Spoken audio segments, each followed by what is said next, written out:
The black SUV slammed through Ethan Cole's garage fence at 90 miles per hour, glass exploding across snow-covered asphalt like diamonds under floodlights.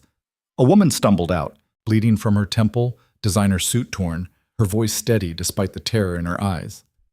"They're 2 minutes behind me. Maybe less." Ethan wiped grease from his hands and looked toward the darkness beyond his property line. He'd spent 5 years building this quiet life. 5 years hiding from the violence that used to define him. But tonight, the past wasn't asking permission to come back. It was already here.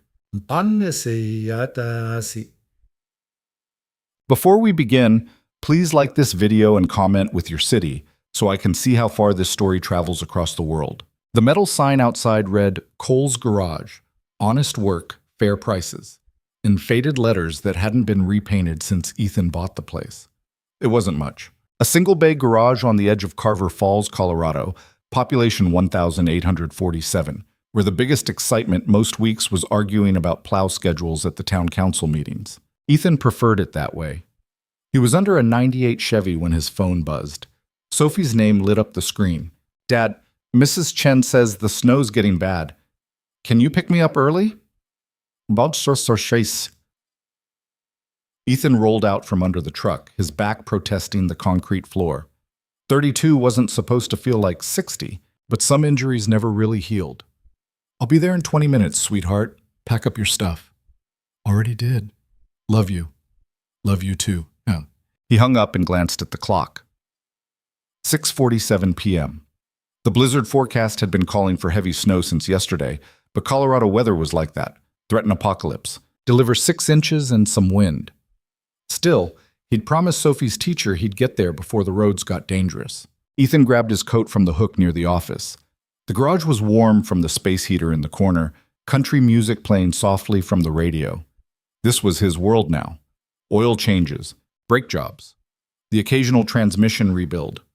Simple work. Honest work. Nothing that required thinking about the man he used to be. He was reaching for the light switch when he heard it. The sound was distant at first, muffled by falling snow and the wind rattling the garage door. But Ethan's ears had been trained to recognize certain things, and high-performance engines pushing past their limits was one of them. He paused, hand still on the switch, listening. The engine sound grew louder, closer, too fast for these roads in this weather. Then came the crash. The impact shook the building's frame. Metal screamed against metal, glass shattered, and something heavy slammed into the chain-link fence surrounding his property. Ethan's body moved before his mind caught up, muscle memory from another life taking over. He grabbed the tire iron from the workbench and moved toward the garage door. Through the small window, he could see it.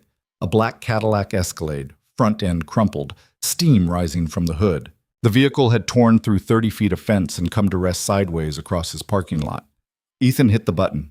The garage door rolled up with its usual grinding noise, and cold air rushed in, carrying snow and the smell of burning rubber. The driver's door opened. A woman stepped out. Mid-30s, maybe? Dark hair pulled back in what had probably been a professional bun before the crash turned it into a mess of loose strands. Blood ran from a cut above her left eyebrow, but her eyes were sharp, focused, scanning the darkness beyond the property line. She wore a charcoal business suit that probably cost more than Ethan made in a month, now torn at the shoulder and spotted with blood. She saw him and stopped. "Are you the owner?" Her voice was steady. Too steady for someone who just crashed through a fence at highway speeds. "That's me. You hurt?" "Not badly." She glanced over her shoulder again, toward the road. "But I need help. Now." Ethan stepped out into the snow. "I can call an ambulance. No." The word came fast, sharp. No police, no ambulance, no calls. That was when Ethan saw her hands. They weren't shaking, not from cold, not from shock, not from whatever adrenaline dump should have been flooding her system after that crash. This woman was scared, but she wasn't panicking. She was calculating. "Ma'am, you just put an SUV through my fence. I'm going to need some kind of explanation before—" "They're coming." She took a step toward him, and now he could see the fear behind those sharp eyes. "The people who did this to me, they're maybe 2 minutes behind, maybe less." Ethan felt something cold settle in his chest. Not fear, something older than that. Something he tried very hard to forget. Who's coming? Men with guns. Trained men. And they won't stop when they see you standing here. They'll kill you, burn this place down, and disappear before anyone even knows to ask questions. She looked directly at him. So either let me borrow your phone so I can run, or get inside and lock your doors. Cha-oh. Ethan studied her face. The blood, the torn suit, the way she kept checking the road. This woman was running from something real, something dangerous. Every instinct he'd developed over 5 years of quiet life screamed at him to call the sheriff and let the system handle it. But he'd been in the system once. He knew exactly how that could end. What's your name? Does it matter? If people are about to shoot up my garage, yeah, it matters. She hesitated. Then, Vanessa Hale, so the name hit him like a punch. Vanessa Hale, CEO of Hale Defense Technologies. He'd seen her on the news a few times, usually standing at podiums talking about defense contracts and innovation.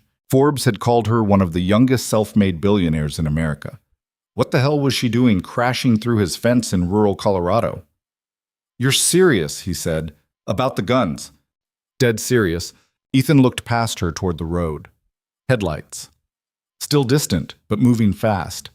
2 vehicles, maybe 3, coming from the same direction she had. He made his decision. Inside. Now. Vanessa didn't argue. She moved quickly toward the garage, favoring her right leg slightly. Ethan followed, his mind already working through possibilities, angles, problems. He hit the button and the garage door rolled down, cutting off the view of the road. How many? He asked. 6 that I saw. Maybe more. Professionals? She looked at him sharply. How do you know to ask that? Lucky guess. Armed? Yes. Bulletproof glass on that Escalade? Oh, factory military grade. They shot through it anyway. Ethan walked to the workbench and pulled open a drawer. Inside was a Glock 19, old, well-maintained, chambered in 9mm. He checked the magazine, 15 rounds, and chambered a round. Vanessa's eyes went wide. You keep a gun in your garage? Colorado. Everyone keeps a gun somewhere. He grabbed a second magazine from the drawer and shoved it in his pocket. But I'm guessing 15 rounds won't mean much against 6 professionals. It won't. Then we've got a problem. Outside, the sound of engines grew louder. Ethan moved to the window and looked out carefully. 2 black SUVs, same model as Vanessa's, pulling into his lot. They stopped at angles, blocking the exit. Doors opened. Men stepped out. They moved like soldiers, coordinated. Weapons held low but ready. Tactical gear under civilian clothes. No hesitation in their movements. Ethan counted. 6 men total, all armed with what looked like HK-416 rifles. Military-grade hardware. These weren't local thugs or hired muscle. These were operators. Stay behind the truck, he told Vanessa. What are you going to do? Buy time. He moved to the side door that led to the small office attached to the garage. Through the window, he could see one of the men approaching. Tall, buzz-cut, moving with the kind of confidence that came from knowing you had overwhelming force on your side. The man didn't knock. He tried the handle, found it locked, and took a step back. Ethan Cole, the man called through the door. We know she's in there. Send her out and this end's clean. Nobody else has to get hurt. Ethan stayed silent. I'm going to count to 10, the man continued. If that door isn't open by then, we're coming in. You're a civilian. You don't want to be in the middle of this. Ethan looked back at Vanessa. She'd pressed herself against the side of the truck, blood still running down her face. In the harsh fluorescent light of the garage, she looked younger than 30. Scared, trying very hard not to show it. Who are these people? He asked quietly. Private contractors, working for someone inside the government. Why do they want you? Because I built something they want, something worth killing for. What did you build? An AI system. Military-grade decision architecture. It's worth... She stopped, shook her head. It doesn't matter what it's worth. What matters is they can't have it. Outside, the man had reached 7. Ethan looked at the Glock in his hand. 15 rounds, 6 men, military training. This was going to go bad fast. 8. He thought about Sophie, waiting at Mrs. Chen's house, wondering why her dad was late. He thought about the quiet life he'd built here, the ordinary, safe, boring life that was supposed to keep them both away from exactly this kind of situation. 9. But some things you couldn't run from forever. 10. The door exploded inward. Ethan was already moving. He'd been tracking the man's position through the frosted glass, and the moment the door burst open, he fired twice. Center, mass. The man went down hard, tactical vest stopping the rounds, but the impact enough to put him on his back. Ethan didn't stop. He pivoted left as return fire tore through the office, punching holes in the cheap drywall. He fired 3 more rounds through the doorway, forcing the others back, buying seconds. "How many exits?" Vanessa shouted over the gunfire. 2. They're covering both. Windows? Same problem. Another burst of fire chewed through the office wall. Ethan dropped low, moved back into the garage proper. His mind was working through options, training he hadn't used in 5 years, suddenly sharp and clear again. The garage was a single large room with the office attached. 1 vehicle lift, workbenches along 2 walls, tools, parts. A small bathroom in the back corner. Not much in the way of cover. The truck might stop pistol rounds, but not rifle fire. He needed to change the equation.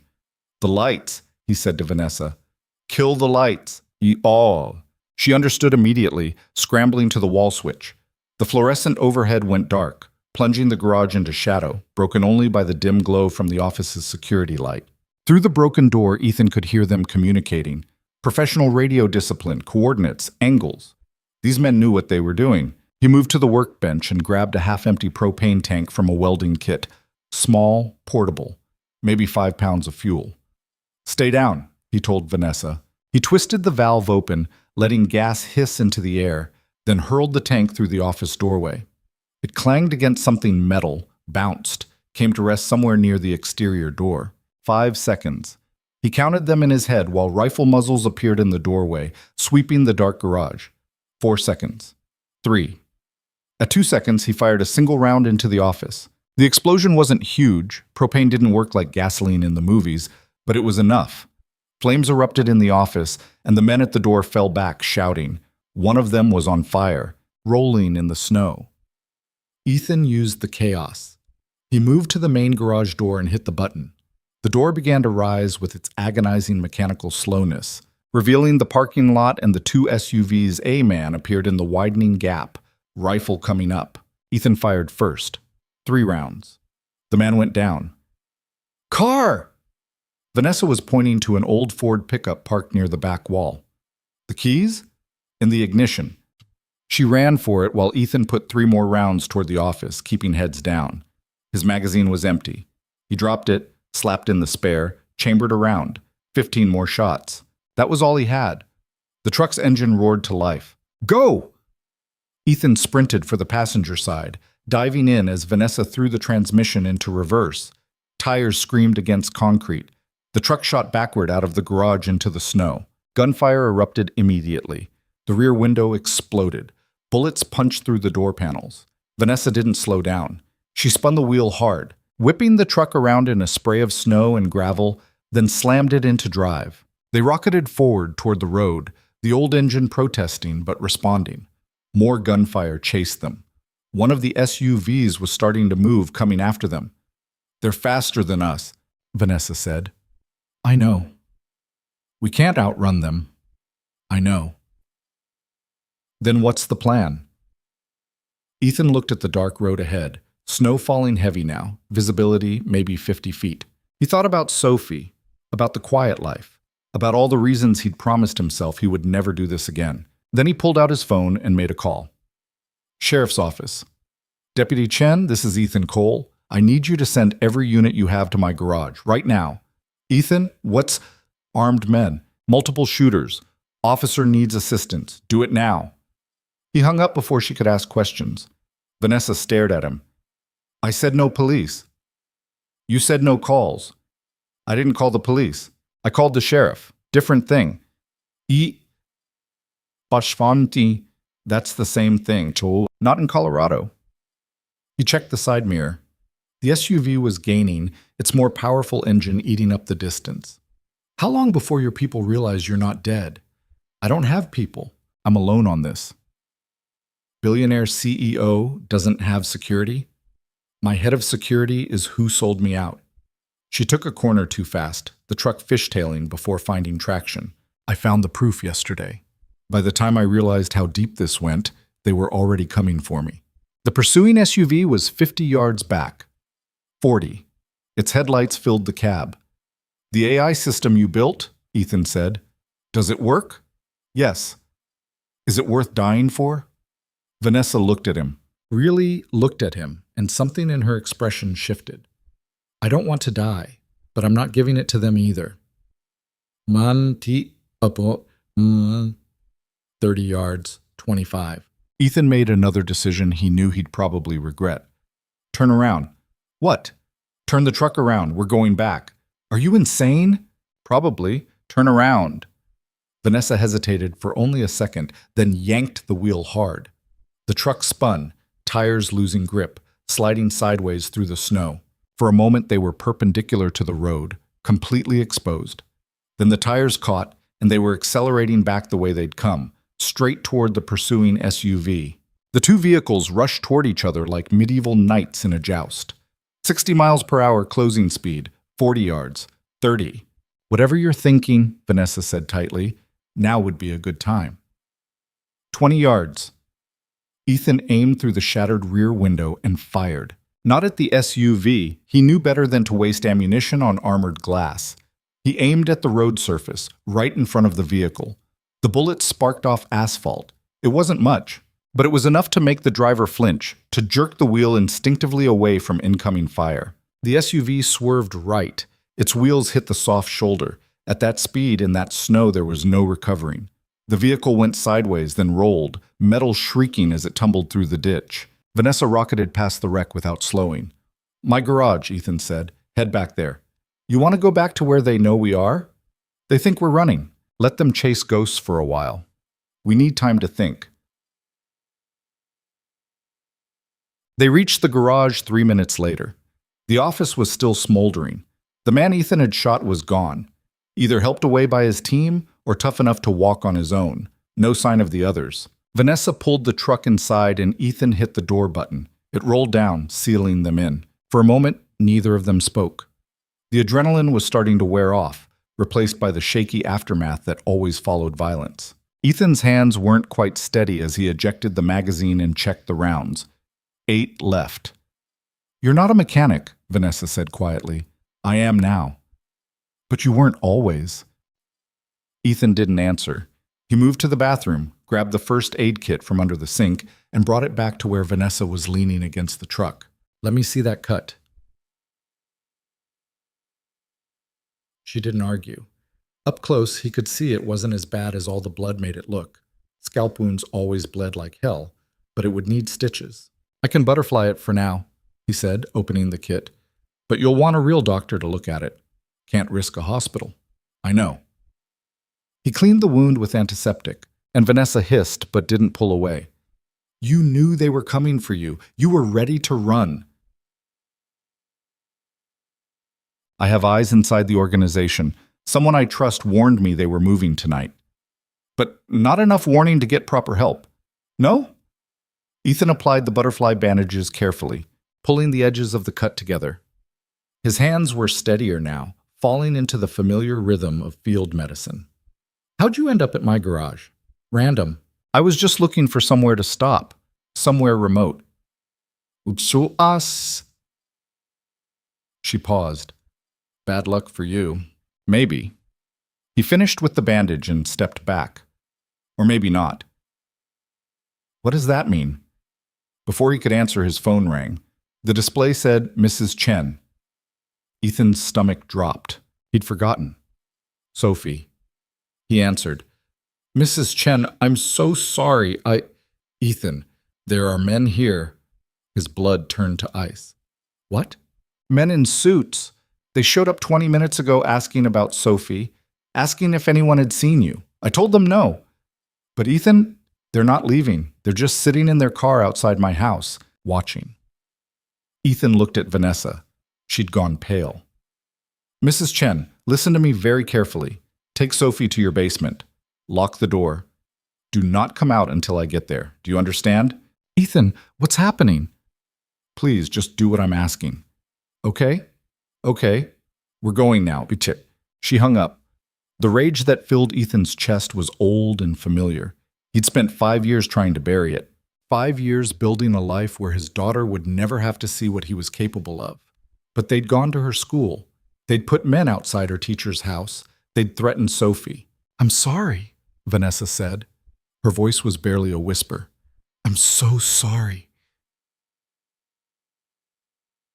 Ethan set the phone down carefully. When he spoke, his voice was calm. Too calm. These people you're running from, the ones who want your technology, they have a command structure? Yes. Someone at the top? Someone making the calls? Yes, a man named Victor Kane. I know who Victor Kane is. Ethan walked to the workbench and started pulling open drawers. He runs covert operations for the Defense Intelligence Agency. Black budget. No oversight. He's been doing it for 15 years. How do you know that? Ethan found what he was looking for. A small thumb drive taped to the underside of the bottom drawer. He pulled it free and held it up.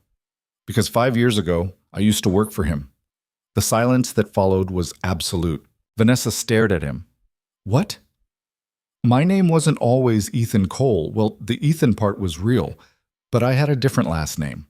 A different life. He turned the thumb drive over in his fingers. I was part of Kane's unit. Covert operations. Things that officially never happened. You're lying. You crashed through my fence with military contractors shooting at you, and I killed 3 of them without breaking a sweat. Do I seem like I'm lying? Vanessa's eyes went wider. The extraction mission. Syria, 5 years ago. You remember it. They told me it was a kidnapping. Extremists. They said a team went in and got me out before... She stopped. Understanding dawned across her face. It wasn't extremists. No. It was Kane's people. He wanted your research. Already wanted it back then, before you even built the full system. He was going to grab you, force you to work for him off book. Build him weapons nobody could track. Ethan's voice was flat, emotionless. I was supposed to be part of the team that delivered you to him. But you didn't. No. I got you out instead. Burned my whole team to do it. Then I disappeared before Kane could finish the cleanup. Changed my name, moved to the middle of nowhere, opened a garage. He looked at her. I spent 5 years hoping he'd forgotten about me. That I could just be a mechanic and raise my daughter in peace. But he didn't forget. Kane never forgets. Vanessa's hands were shaking now. So this was never random. Me crashing here. This is... No. Ethan cut her off. This part was random. Kane doesn't know I'm here. If he did, we'd both already be dead. You running into my garage was just bad luck. But now he's about to find out. Ethan pocketed the thumb drive. Because I'm going to make sure he does. Why? Because he sent men to my daughter's school. The rage was still there, controlled but absolute. Because he threatened the one thing in this world I will burn everything down to protect. Outside, sirens were approaching. Ethan had bought them maybe 10 minutes before the sheriff's deputies arrived, and this became even more complicated. That thumb drive, Vanessa said. What's on it? Insurance. Everything I collected during my time with Kane. Names, dates, operations, bank accounts. Proof of every law he's broken for the last 15 years. Ethan looked at her. I kept it hidden in case he ever came for me. Mutually assured destruction. Will it stop him? If I can get it to the right people, maybe. But Kane spent years building relationships with those exact people. He's got protection at every level. Ethan's jaw tightened, which means we need leverage, something he can't afford to lose. Like what? Like you. Like your AI system.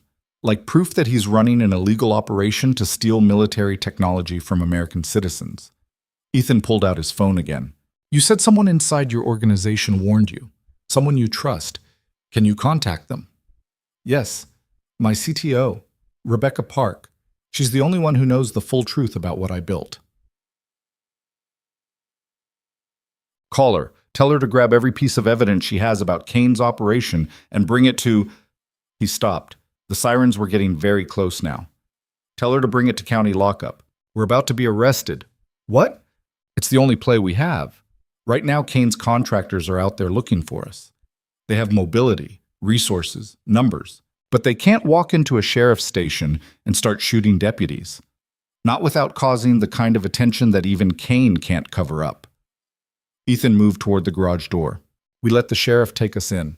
We make it loud, official, impossible to disappear quietly. Then we use the time to build a case Kane can't suppress. And your daughter? The question hung in the air. I'm going to call in a favor, someone who can get her somewhere safe while this plays out. His expression hardened. And if Kane has already touched her, then the thumb drive won't matter anymore. I'll kill him myself. The sirens were right outside now. Flashing lights painted the garage walls red and blue through the windows. Vanessa watched him carefully. You're serious about all of it? Every word. Why are you helping me? You don't know me. You could hand me over to Kane, take whatever deal he offers, protect your daughter that way. Ethan looked at her. In the harsh light, covered in blood, scared but refusing it to break, she reminded him of every reason he'd walked away from Kane's world in the first place. Because 5 years ago, I decided some things were worth risking everything for, worth being more than just another soldier following orders. He picked up the Glock and set it on the workbench where the deputies would see it immediately. Cooperation. Tonight you're asking me to make that choice again, to step up when it matters. And I've got an 8-year-old daughter who's going to grow up in the world we leave behind. I want her growing up in one where people like Kane don't win. The garage door shook as someone pounded on it. Sheriff's Department, open up. Ethan moved to the control button. Last chance to run. Vanessa straightened, wiping blood from her face, pulling together the shattered remains of her billionaire CEO composure. I didn't come this far to run now. What? Bombs. All right then. Ethan hit the button. The door began to rise. Let's go remind them why they should have left us alone. The door rolled up to reveal 6 sheriff's deputies, weapons drawn, faces tight with tension. Behind them, more vehicles were arriving. EMTs, state police, the whole circus. Deputy Chen stood at the front and her eyes went wide when she saw Ethan. Jesus Christ! Ethan! What the hell happened here? Ethan raised his hand slowly. It's a long story, Rachel, but the short version is you've got a billionaire CEO in protective custody and about 30 federal crimes to sort through. He glanced at Vanessa. Also, I need you to send a unit to Mrs. Chen's house right now. There are armed men watching it. Armed men? Ethan, what? Right now, Rachel. My daughter's there. That got her moving. She barked orders into her radio while 2 deputies moved forward to secure the scene. They cleared Ethan and Vanessa, then guided them towards separate patrol cars with the practiced efficiency of small-town cops who didn't see this kind of excitement often, but trained for it anyway. As they separated Vanessa from him, she looked back once. Her eyes met his across the parking lot, and he saw the question there. Are we really doing this? Ethan gave the smallest nod. Then they were in the cars, doors closing, and the long night was just beginning. The patrol car pulled away from the garage, and through the rear window, Ethan watched his quiet life disappear into the snow and flashing lights. 5 years of peace, of normalcy, of pretending the past didn't exist. It had been a good 5 years, but they were over now. The holding cell at the Carver Falls Sheriff's Station smelled like industrial cleaner and old coffee. Ethan sat on the metal bench, hands cuffed in front of him, watching the second-hand tick around the wall clock. 11:43 p.m. Sophie would be terrified by now. Mrs. Chen was good people, but she wasn't equipped to explain why armed men were watching her house or why Sophie's father hadn't shown up to take her home. The door opened. Deputy Rachel Chen walked in carrying 2 styrofoam cups of coffee. She set one down in front of him and kept the other, leaning against the wall with the exhausted posture of someone who'd been on shift for 14 hours and counting. Your daughter's safe, she said without preamble. State police pulled up to my mother's house and the men watching it scattered. Mom's keeping Sophie in the basement like you asked. She's scared, but she's okay. The relief hit Ethan hard enough that he had to close his eyes for a second. Thank you. Don't thank me yet. I've got the FBI, ATF, and about 3 different federal agencies calling my sheriff demanding to know what the hell happened at your garage tonight. Rachel took a sip of coffee and grimaced. Also, Rachel took your billionaire friend lawyered up about 30 seconds after we brought her in. Got some hotshot attorney on video call from New York threatening to sue us for unlawful detention. She say anything useful? Nothing. Just that she was driving through town when armed men started shooting at her. She crashed. You helped, and that's all she knows. Rachel's eyes narrowed. But you're going to tell me more than that, aren't you? How much do you want to know? All of it, starting with who those men were and why they had military-grade weapons at your garage. Ethan picked up the coffee. It was terrible, but it was hot. You know I was Army before I moved here. Everyone knows that. You don't talk about it, but it's not a secret. What nobody knows is what I did in the Army, or who I worked for afterward. He met her eyes. I was part of a classified unit, covert operations, the kind that don't officially exist. Rachel's expression didn't change, but her posture shifted slightly, more alert. Go on. 5 years ago, I walked away from that life, changed my name, bought the garage, raised my daughter. I thought I'd buried it deep enough that it would never find me. He paused. I was wrong. And Vanessa Hale? She's got something people want, technology, the kind worth killing for. And the man coordinating the people who came after her tonight is the same man I used to work for. You're telling me this is some kind of black ops conspiracy? I'm telling you that the men who shot up my garage tonight aren't going to stop. They're going to regroup, get new orders, and come back with a bigger hammer. And when they do, it won't matter that Vanessa and I are in custody. They'll burn this building down if they have to. Rachel stared at him for a long moment. You're serious? Dead serious. Then we need to move you both to county lockup. Better security, more resources. No, we stay here. Hey, Ethan, I've got 12 deputies total. If what you're saying is true, it is true. But county's too big. Too many points of entry, too many people who might be compromised. Here, you've got sight lines. You know every face that walks through that door. Ethan leaned forward. And here, they can't move against us without making noise. The kind of noise that draws attention they don't want. Rachel rubbed her temples. My sheriff is going to lose his mind. Better than losing his deputies. Trust me, Rachel. I know how these people operate. She didn't answer immediately. The silence stretched out while she weighed her options. And Ethan could see the moment she made her decision. Fine, but you're going to tell me everything. Names, dates, whatever evidence you have, because if federal agents show up here with badges and warrants, I need to know whether to cooperate or call my union rep. Fair enough. Ethan pulled the thumb drive from his pocket and set it on the table between them. Everything's on here. Operations logs, financial records, communication intercepts. 5 years of evidence that Victor Kane and his unit have been running illegal operations under the cover of national security. Rachel picked up the drive carefully, like it might explode. And this is admissible? Some of it. Enough to start an investigation that can't be buried quietly. He paused. But only if it gets into the right hands. Kane's got friends in every agency that matters. We need someone outside his reach. Who? I'm working on that. The door opened again and Sheriff Tom Reeves walked in. He was 60 years old, gray-haired, with the kind of weathered face that came from 40 years of dealing with the worst people in 3 counties. He looked at Ethan, then at Rachel, then at the thumb drive on the table. Someone want to tell me why the FBI just called demanding we release Ms. Hale into their custody immediately? Rachel straightened. What did you tell them? I told them we're processing a crime scene and she's a material witness.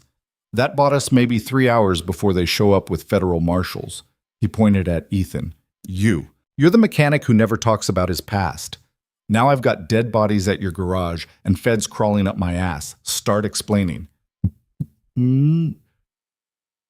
So Ethan did. He gave Reeves the abbreviated version, his time in Kane's unit, the mission 5 years ago, the thumb drive, Vanessa's technology, and why armed contractors had tried to kill her tonight. He left out some details, but the core truth was there. Reeves listened without interrupting. When Ethan finished, The sheriff pulled out a chair and sat down heavily. Son of a bitch, he said quietly. Yeah. You're telling me we're sitting in the middle of a federal clusterfuck? Pretty much. And the woman in my other holding cell is a billionaire who built some kind of military AI. Yes, sir. And the people who want her dead are connected to U.S. intelligence. Connected to one man in U.S. intelligence, Victor Kane. Everyone else is just following orders without knowing the full picture. Reeves looked at the thumb drive. That thing really has evidence? Enough to end Kane's career and probably put him in federal prison. Then why hasn't anyone stopped him before now? Because nobody had proof. Kane's been smart. He operates in the shadows, uses cutouts, burns anyone who gets too close to the truth. Ethan's voice hardened. But he made a mistake tonight.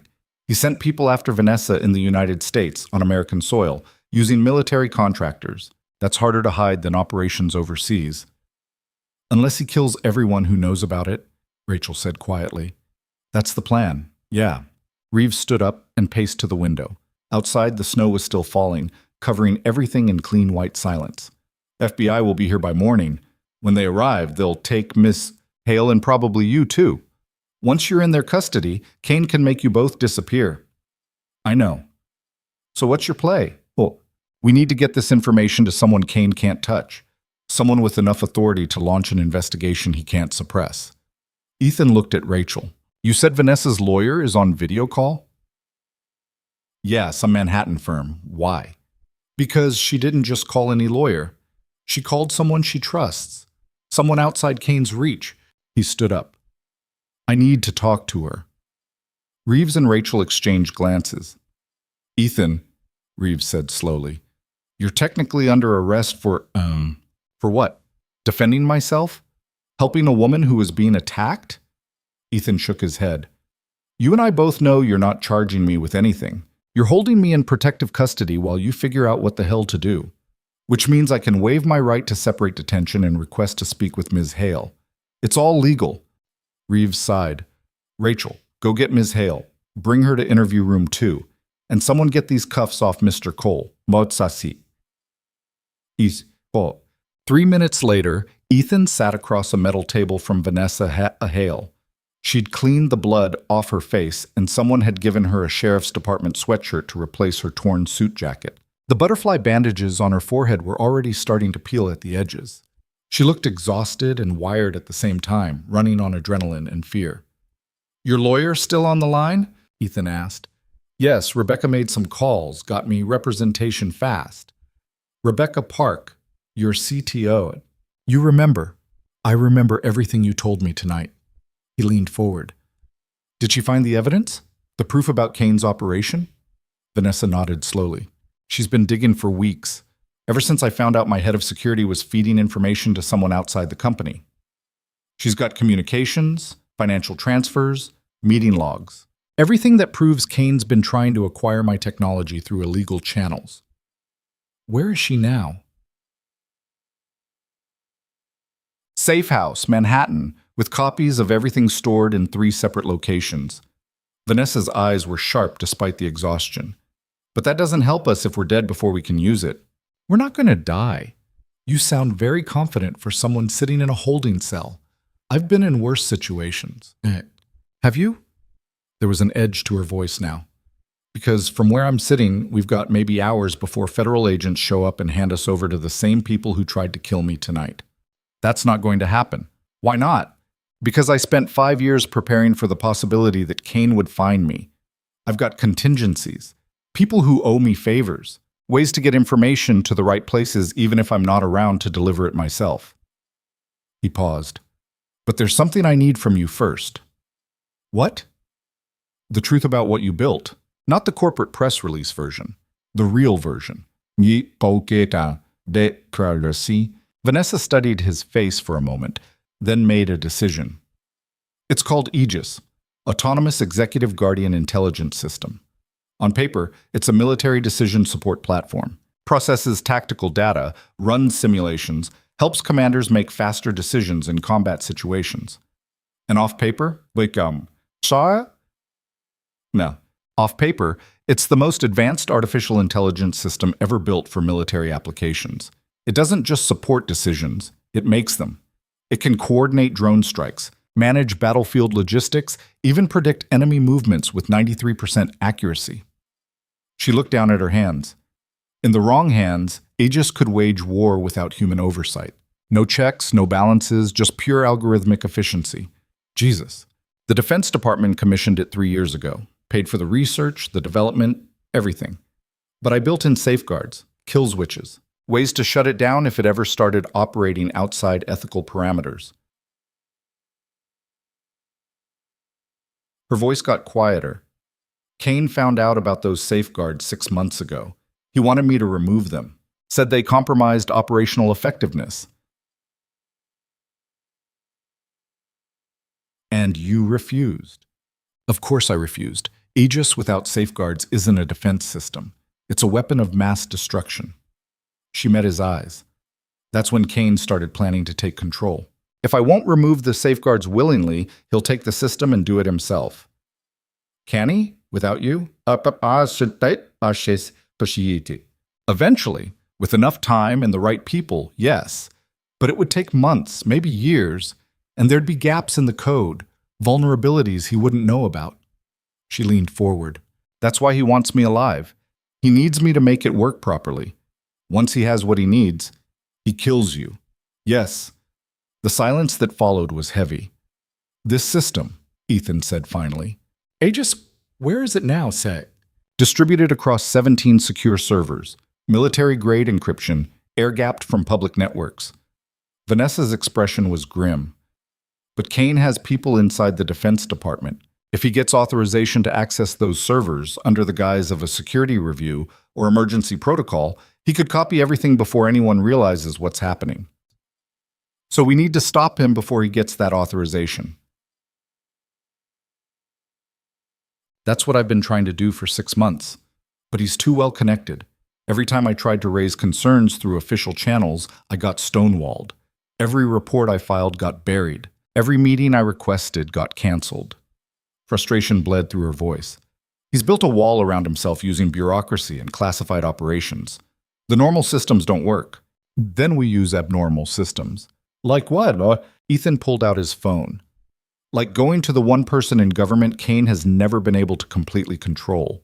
Someone with enough independence and authority to launch an investigation, regardless of who tries to stop it.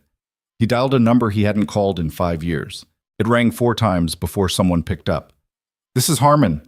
Senator, this is Ethan Cole. We worked together on the Kazakhstan operation in 2020. Yeah, there was a pause. Phantom? Not anymore, I'm just Ethan now. I heard you disappeared. Rumor was Kane burned you. He tried. I survived. Ethan glanced at Vanessa. Senator, I need your help. There's a situation developing that requires immediate attention from someone outside the intelligence community's normal chain of command. How immediate? Hours. Maybe less. Another pause. Longer this time.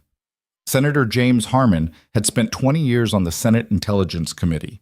He'd seen every classified briefing, read every black budget report, and developed a reputation for being impossible to fool or intimidate. If anyone could stand up to Kane's network, it was him. Tell me what you need, Harmon said. Ethan spent the next 5 minutes laying it out. Vanessa's technology, Kane's operation, the attack tonight, the evidence on the thumb drive. He didn't hold back. If they were going to survive this, they needed Harmon to understand exactly how deep the corruption went. When he finished, Harmon was quiet for a moment. You're telling me Victor Kane is running an unsanctioned operation to steal military AI technology from a private contractor? Yes. Using Defense Intelligence Agency resources and personnel. Yes. And you have evidence. Enough to prove intent and coordination. Maybe not enough for criminal prosecution, but enough to trigger an investigation. Kane will claim national security. Say he was protecting critical technology from foreign espionage. He can claim whatever he wants. But when you start pulling threads, you'll find financial irregularities, unauthorized operations, and dead civilians. That's harder to justify under national security. Harmon made a sound that might have been approval. Where are you now? Carver Falls Sheriff's Station, Colorado, in protective custody with Ms. Hale.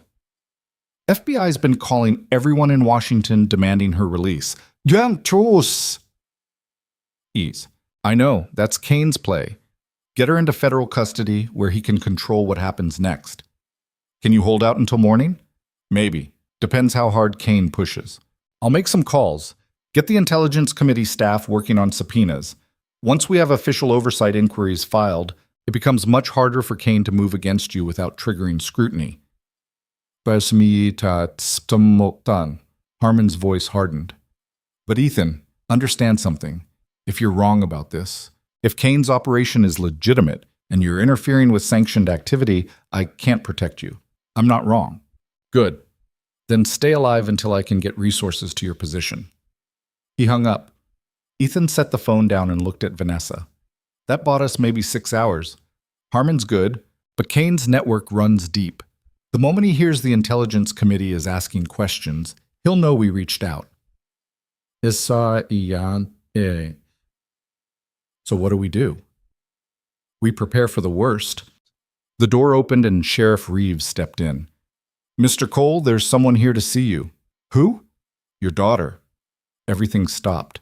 Ethan was on his feet before he consciously decided to move. She's supposed to be at Mrs. Chen's house. She is, but she's on the phone, demanding to talk to her father. Reeves's expression was gentle. She's scared, Ethan. She needs to hear your voice. They led him to a phone at the front desk. His hands were shaking as he picked it up. Sophie? Daddy? Her voice was small and terrified. Mrs. Chen said you got arrested. She said there were bad men and you had to go away and… Sophie, sweetheart, I need you to listen to me. I'm okay. I'm not arrested. I'm just helping the police with something. But the men are gone. The state police chased them away. You're safe at Mrs. Chen's house and I'm going to come get you as soon as I can. When? It was the question he didn't have an answer for. When could he go get her? When would it be safe? When would Kane's people stop hunting them? Soon, baby. Very soon. You promise? Bish.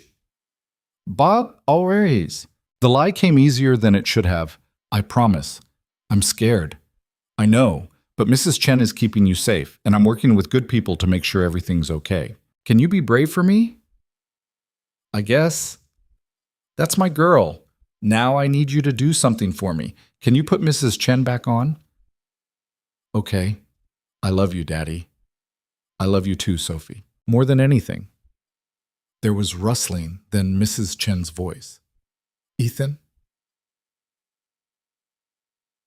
Keep her in the basement. Don't let her leave for any reason. If anyone comes to the door claiming to be police or FBI or anything else, you verify through Rachel first. Understand? Yes. But Ethan, how long? I don't know, but I'm going to fix this. He gripped the phone tighter. I'm going to fix this, and then I'm coming for her. He hung up before she could respond. When he turned around, Vanessa was standing there. She'd heard everything. I'm sorry, she said again. Don't. This isn't your fault. It is. If I hadn't crashed into your garage, then Kane's people would have killed you and taken your technology. And in 6 months or a year, Aegis would be operating without safeguards, and I'd be reading about drone strikes in the news without knowing I could have stopped it. He shook his head. No, we're in this now, both of us. Rachel appeared from the break room. We've got a problem. 2 black SUVs just pulled into the parking lot. Federal plates. Already? Reeves checked his watch. They weren't supposed to be here until morning. Kane pushed harder than we thought, Ethan said. He looked at Vanessa. He knows about the senator. He's moving fast to contain this before it spreads. What do? We follow the plan, stay calm, let them think they're in control, sis. The front door opened and 3 men walked in. They wore dark suits and had the bearing of federal agents, but Ethan recognized the type. These weren't FBI. These were intelligence community. Probably DIA, maybe CIA. The kind of agents who specialized in making problems disappear. The lead agent pulled out credentials. I'm Agent Brooks, Defense Intelligence Agency. We're here for Vanessa Hale and Ethan Cole. Reeves stepped forward. On what authority? National Security Investigation. Ms. Hale is wanted for questioning regarding the theft of classified technology. Mr. Cole is wanted as a material witness. Brooks's voice was flat, bureaucratic. We have authorization from the Justice Department to take them into federal custody. I'll need to see that authorization. Brooks produced a document. Reeves took it, read it carefully, then looked at Rachel. She read it too, and Ethan saw her expression tighten. It's legitimate, she said quietly. DOJ seal, proper signatures. They have jurisdiction. Then I guess we're going, Ethan said. Vanessa grabbed his arm. Don't. Once we're in their custody, we don't have a choice. He looked at Brooks. But we're not going anywhere until we see your supervisor, someone above field agent level. We're not getting in a car with you until we verify chain of command. Brooks's expression didn't change. That's not how this works. That's exactly how this works. You're taking 2 civilians into federal custody on national security grounds. Protocol requires supervisor verification for out-of-jurisdiction extractions. Ethan kept his voice level. Unless you're operating outside protocol. The silence stretched out. Brooks and his partners exchanged glances. Wait here, Brooks said finally. He stepped outside and made a phone call. You bought us maybe 5 minutes, Rachel said. What's the play? Harmon. He needs to know they move faster than expected. Ethan pulled out his phone. But before he could dial, every phone in the station started ringing at once. The desk phone, Rachel's cell, Reeves's cell, even the fax machine in the back office. Reeves picked up the desk phone. Sheriff's office. He listened for a moment, his face going pale. Yes, Senator, he's right here. He handed the phone to Ethan. Senator? Ethan, I'm calling every law enforcement office in Colorado right now. Kane's people are moving to grab you before I can get oversight in place. Harmon's voice was tight with controlled anger. I'm invoking Senate Intelligence Committee authority under Title 50. As of this moment, you and Ms. Hale are protected witnesses in a federal investigation. Nobody moves you without my direct approval. Brooks has DOJ authorization. I'm countermanding it. I'm sending you an official letter right now via email. Have the sheriff print it and show it to Brooks. Tell him if he touches either of you, he's interfering with a Senate investigation and I will personally destroy his career. Ethan looked at Reeves. Check your email. Senator Harmon's sending documentation. Reeves moved to the computer. 30 seconds later, the printer started spitting out pages. He grabbed them and read quickly. Son of a bitch. It's real. Senate Intelligence Committee Protection Order, signed by Harmon and 3 other committee members. He looked at Ethan. You've got some serious friends. Used to, before I disappeared. Ethan took the documents. Let's see if Brooks respects Senate authority. They walked outside together. Brooks was still on the phone, but he ended the call when he saw them approaching. We're ready to transport, Brooks said. No, you're not. Ethan handed him the documents. As of 20 minutes ago, Ms. Hale and I are protected witnesses in a Senate Intelligence Committee investigation. You don't have authority to move us. Brooks read the documents. His jaw tightened. This is irregular. So is using DOJ authorization to extract witnesses in an ongoing intelligence investigation without proper oversight. Ethan kept his voice calm. You can call your supervisor. They'll confirm. Or you can leave now and save yourself the paperwork. Brooks stared at him for a long moment. Then he pulled out his phone and made another call. This one was brief. When he hung up, his expression was carved from stone. You're making a mistake, he said quietly. People who interfere with national security operations don't usually live to regret it. That sounds like a threat, Agent Brooks. It's a statement of fact. Brooks looked at Vanessa. Ms. Hale, when this protection order expires, we'll be back. And next time, there won't be Senate oversight to hide behind. He turned and walked back to his SUV. The other agents followed. 30 seconds later, they were gone. Reeves let out a breath. Well, that was terrifying. It's not over, Ethan said.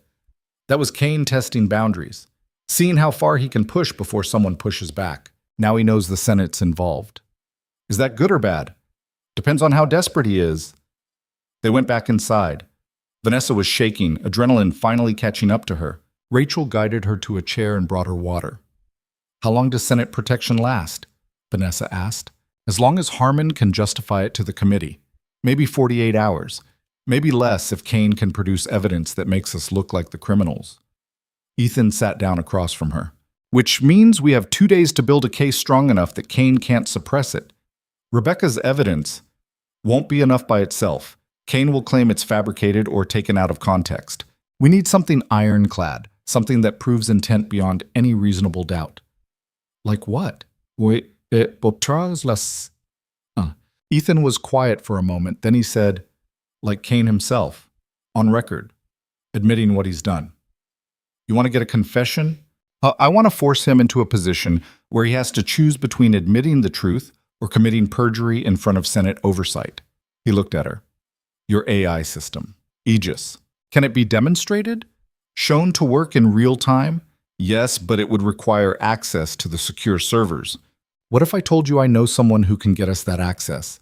Someone outside Kane's network. Vanessa's eyes widened. Who? Someone I saved during the Kazakhstan operation. Someone who owes me a favor big enough that they'll risk their career to help. He pulled out his phone again. But it's risky. If Kane finds out we're accessing AEGIS servers, he'll know we're planning something. Do we have another option? Not really. Then make the call. Ethan dialed. It rang twice. This is Major General Patricia Morrison. General, this is Ethan Cole. I need to call in my marker. There was a long pause. I was wondering if you'd ever use it. I didn't want to, but circumstances changed. I heard. Kane's been making noise about a rogue contractor and stolen technology. Some people are buying it. It's a lie. The contractor isn't rogue and the technology wasn't stolen. Kane's running an illegal operation to seize control of military AI systems. You have proof? Enough to raise questions. Not enough to stop him without help. Another pause. What do you need? Access to AEGIS servers. Just a demonstration. Enough to show Senate investigators that the system works and that Ms. Hale's safeguards are legitimate. That's a tall order. Those servers are locked down tight. You're deputy commander of Cybercom. If anyone can authorize temporary access for oversight purposes, it's you. And if Kane finds out, then you tell him the truth. The Senate Intelligence Committee requested a demonstration as part of their investigation. You're just following orders.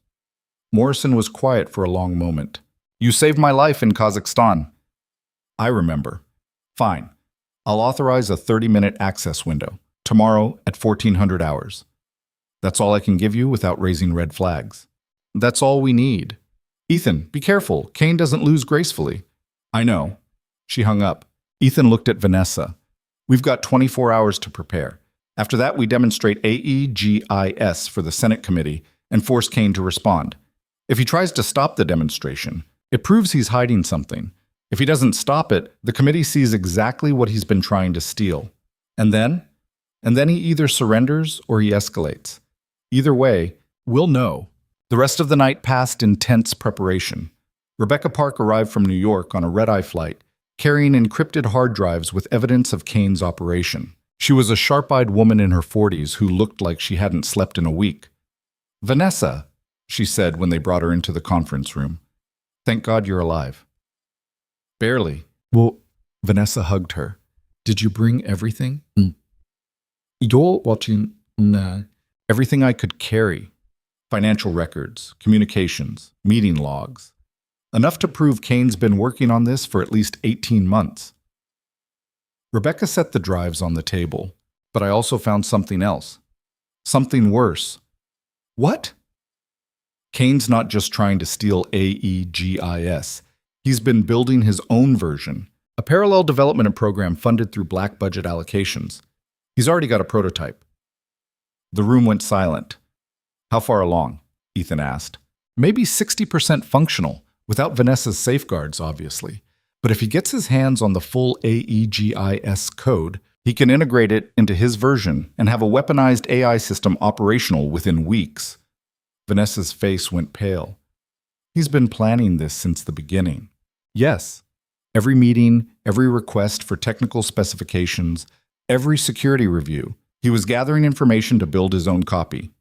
Rebecca pulled out a tablet and showed them schematics. Look, this is his prototype. It's crude, but it works. And if he gets AEGIS, he won't need congressional approval or Defense Department oversight. He can deploy it through classified operations. Ethan studied the schematics. Where's the prototype now? Facility in Nevada, off books. Officially, it doesn't exist. Can we prove it exists? I have satellite photos, financial transfers, personnel assignments. It's all there. Then that's what we show the Senate committee. Not just that Kane tried to steal AEGIS, but that he's been building an unsanctioned weapons program using taxpayer money and classified resources. Ethan looked at Vanessa. That's the kind of scandal that brings down entire agencies. It's also the kind of scandal that gets people killed, Rebecca said quietly. I know, but we're past the point of playing it safe. Dawn broke gray and cold over Carver Falls. Ethan stood at the window of the sheriff's station, watching the sun rise through heavy clouds. In 12 hours, they'd demonstrate Aegis for Senate investigators. In 12 hours, they'd either have enough evidence to stop Kane or they'd be dead. Behind him, Vanessa was sleeping on a cot they'd brought in. She looked younger asleep, vulnerable in a way she never allowed when awake. Sophie was the same way. Sometimes Ethan would watch her sleep and marvel at how someone so small could be so fierce when awake. He'd promised Sophie he'd come get her soon. He intended to keep that promise. Coffee? Rachel appeared beside him, holding 2 cups. Thanks. They stood in silence for a moment. You know, Rachel said quietly, when you moved here 5 years ago, I thought you were running from something. Maybe a bad divorce or financial problems. I never guessed it was this. I was running, just not from what you thought. Do you regret it, coming here? Ethan thought about it. The garage, the quiet life. 5 years of oil changes and brake jobs, and Sophie growing up in a small town where the biggest danger was ice on the roads. No, he said finally, I don't regret it. Those 5 years were the best of my life. Even though they're over now, they're not over. This is just a detour. He took a sip of coffee. When this is done, I'm going back to my garage, back to my daughter, back to the life I built. You really think you can? I have to. Because if I can't, then Kane wins, and I'm not letting that happen. The phone on Rachel's desk rang. She answered it, listened, then handed it to Ethan. It's Senator Harmon. Ethan took the phone. Senator. Ethan, we've got a situation. Kane just filed formal charges against Ms. Hale with the Justice Department. Espionage, theft of classified materials, unauthorized access to defense systems. He's building a legal case to have her arrested regardless of Senate protection. Can he do that? If he can convince a federal judge the charges are legitimate, yes. And he's got enough fabricated evidence that some judges might bite. Harmon's voice was grim. I can slow him down, but I can't stop him completely. You need to move up your timeline. The demonstration's not until 1400. Make it 1000. I'll have the committee staff ready. But Ethan, understand something. Once you start this demonstration, there's no going back. Kane will know what you're doing and he'll try to stop you. Whatever resources he has, whatever people he can mobilize, they'll all come down on your position. I understand. Do you have security? Local sheriff's deputies. That won't be enough. It'll have to be. Harmon was quiet for a moment. There's something else, something you should know before you do this. What? I pulled Kane's service record. Everything classified. Ethan, he's been running black operations for 17 years. The body count attached to his operations is in the hundreds. People who got in his way, who threatened to expose him, who knew too much. A pause. What I'm saying is, Victor Kane doesn't just win. He burns everything to the ground to make sure he wins. Yes, I know. I worked for him, remember? Then you know what's coming. Yeah, I know. Ethan hung up and looked at Rachel. We need to wake everyone up. Change of plans. Within an hour, the sheriff's station was transformed into a war room. Rebecca set up her laptops in the conference room, connecting them to secure servers through encrypted channels. Vanessa worked with her, preparing the Aegis demonstration. Reeves coordinated with state police to get additional security. Ethan checked his Glock, then checked it again. 15 rounds. It still wasn't enough. At 09:45, the Senate committee staff connected via secure video conference. 5 faces appeared on the screen: investigators, lawyers, technical experts. Senator Harmon was there too, sitting in what looked like his office in Washington. "Ms. Hale," Harmon said, "are you ready to proceed?" Vanessa glanced at Ethan. He nodded. "Yes, Senator, I'm ready." "Then begin." Vanessa's fingers moved across the keyboard. Lines of code scrolled across multiple screens. Rebecca monitored secondary systems, watching for any signs of interference. Aegis is a military decision support system built on advanced AI architecture, Vanessa explained. It processes tactical data in real time and provides strategic recommendations. The system you're about to see is the fully functional version, including all safeguards and ethical constraints I designed into the original framework. By Saraswati. She entered a command. On the main screen, a simulation loaded. It showed a battlefield scenario: troops, vehicles, air support, enemy positions. All theoretical, all generated by Aegis. "Watch," Vanessa said. The simulation ran. Aegis analyzed the battlefield, processed thousands of variables, and began issuing commands. Troop movements, airstrikes, artillery coordinates, everything coordinated with inhuman precision. The Senate investigators leaned forward, watching intently. "Now watch what happens when I remove the safeguards," Vanessa said. She entered another command. The simulation reset. This time, when Aegis ran the scenario, the results were different.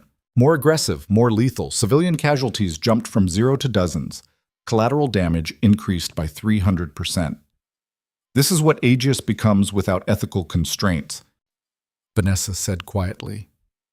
An efficient killing machine with no moral compass. One of the investigators spoke up. "Ms. Hale, can you prove this system is the same one Mr. Kane has been trying to acquire?" "Yes."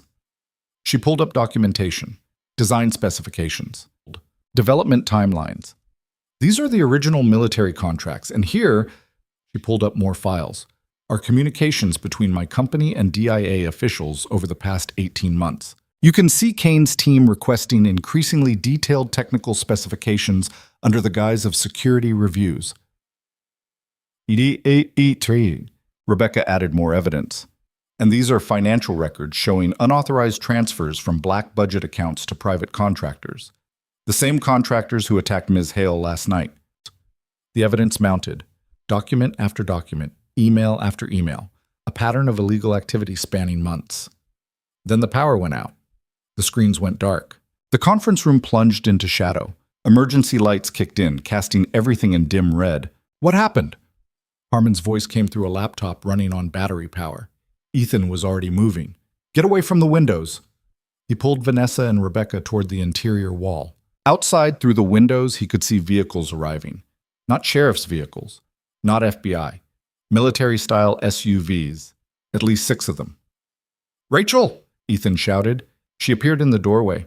Front and back entrances, maybe 20 men, all armed. Aussie. Reeves was on the radio calling for backup. But help was minutes away, and they had seconds. The front door exploded inward. The explosion ripped the front door off its hinges and sent it spinning across the lobby in a shower of splinters and twisted metal. Smoke poured in, thick and acrid, turning the emergency lighting into a red haze.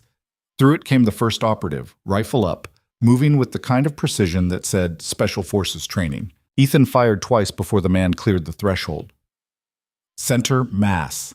The operative went down hard, but his vest caught the rounds. Ethan adjusted, fired once more. Headshot.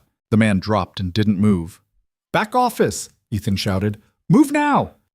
Rachel was already herding Vanessa and Rebecca toward the rear of the building while Reeves grabbed a shotgun from the weapons locker. 2 more deputies appeared from the break room, service weapons drawn, faces tight with fear and determination. Another operative came through the smoke. Ethan put him down with 3 rounds, then another. The Glock's slide locked back. Empty. He dropped the magazine, slapped in his last spare, and kept moving backward. "How many rounds you got?" Reeves asked, racking the shotgun. 15. "You?" 8 shells, that's it. Then we make them count. The back door imploded in a spray of wood fragments. Flashbang grenades rolled across the floor. Ethan turned away, closed his eyes. The explosion was deafening even through the protection. His ears rang and his vision swam, but he kept moving, muscle memory taking over. 2 operatives came through the back entrance. Reeves fired the shotgun twice. Both men went down. Rachel fired her service weapon, controlled pairs, covering the hallway that led to the holding cells. Conference room, Ethan pointed. It was the only interior space with no windows and only one entrance, defensible, barely. Get everyone inside. They fell back in stages. Ethan and Reeves covering while the others moved, then Rachel and the deputies covering while Ethan reloaded. It was textbook small unit tactics, and it worked for maybe 30 seconds before the operatives adapted. Rifle fire chewed through the walls like they were paper. Bullets punched through drywall and wooden studs, showering everyone with dust and debris. One deputy went down, clutching his shoulder and screaming. Rachel dragged him into the conference room while Ethan put suppressing fire toward the lobby. They made it inside. Reeves slammed the door and shoved a filing cabinet in front of it. It wouldn't stop bullets, but it might slow them down. Barricade the door! Ethan moved to help. Anything heavy! They piled furniture against the entrance. Desks, chairs, another filing cabinet. Rebecca and Vanessa helped, their hands shaking but moving fast. The wounded deputy was on the floor, pale and bleeding but conscious. Rachel, stop the bleeding, Ethan said. Reeves, you and your other deputy watch that door. Anything comes through, shoot it. What are you going to do? Ethan looked at the ceiling. Buy us time. The sheriff's station was old, built in the 70s. That meant drop ceilings with acoustic tiles and metal frames. He climbed onto a desk, pushed aside a tile, and pulled himself up into the cramped space above. Pipes, ductwork, electrical conduit, and a path that ran the length of the building. He moved carefully, distributing his weight across the metal framework. The space was dark and filled with insulation and decades of accumulated dust. 20 feet ahead, he could see light coming through gaps in the tiles. The lobby.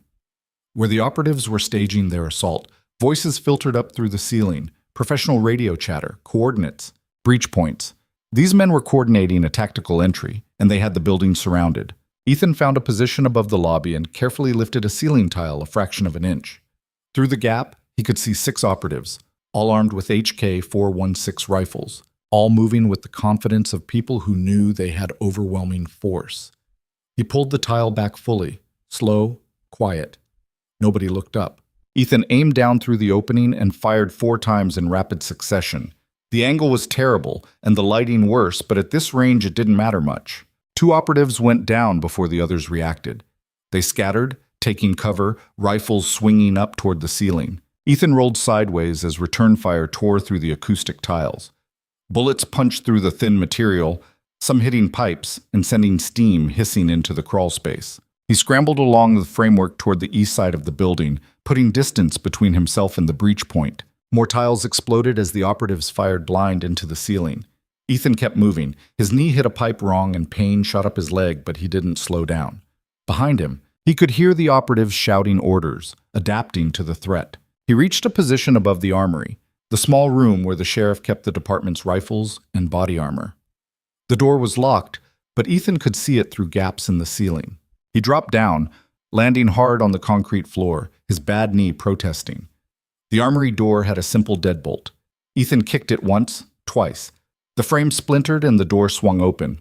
Inside were 4 AR-15 rifles, 2 shotguns, and a wall of body armor vests. He grabbed a rifle, checked the chamber. Loaded.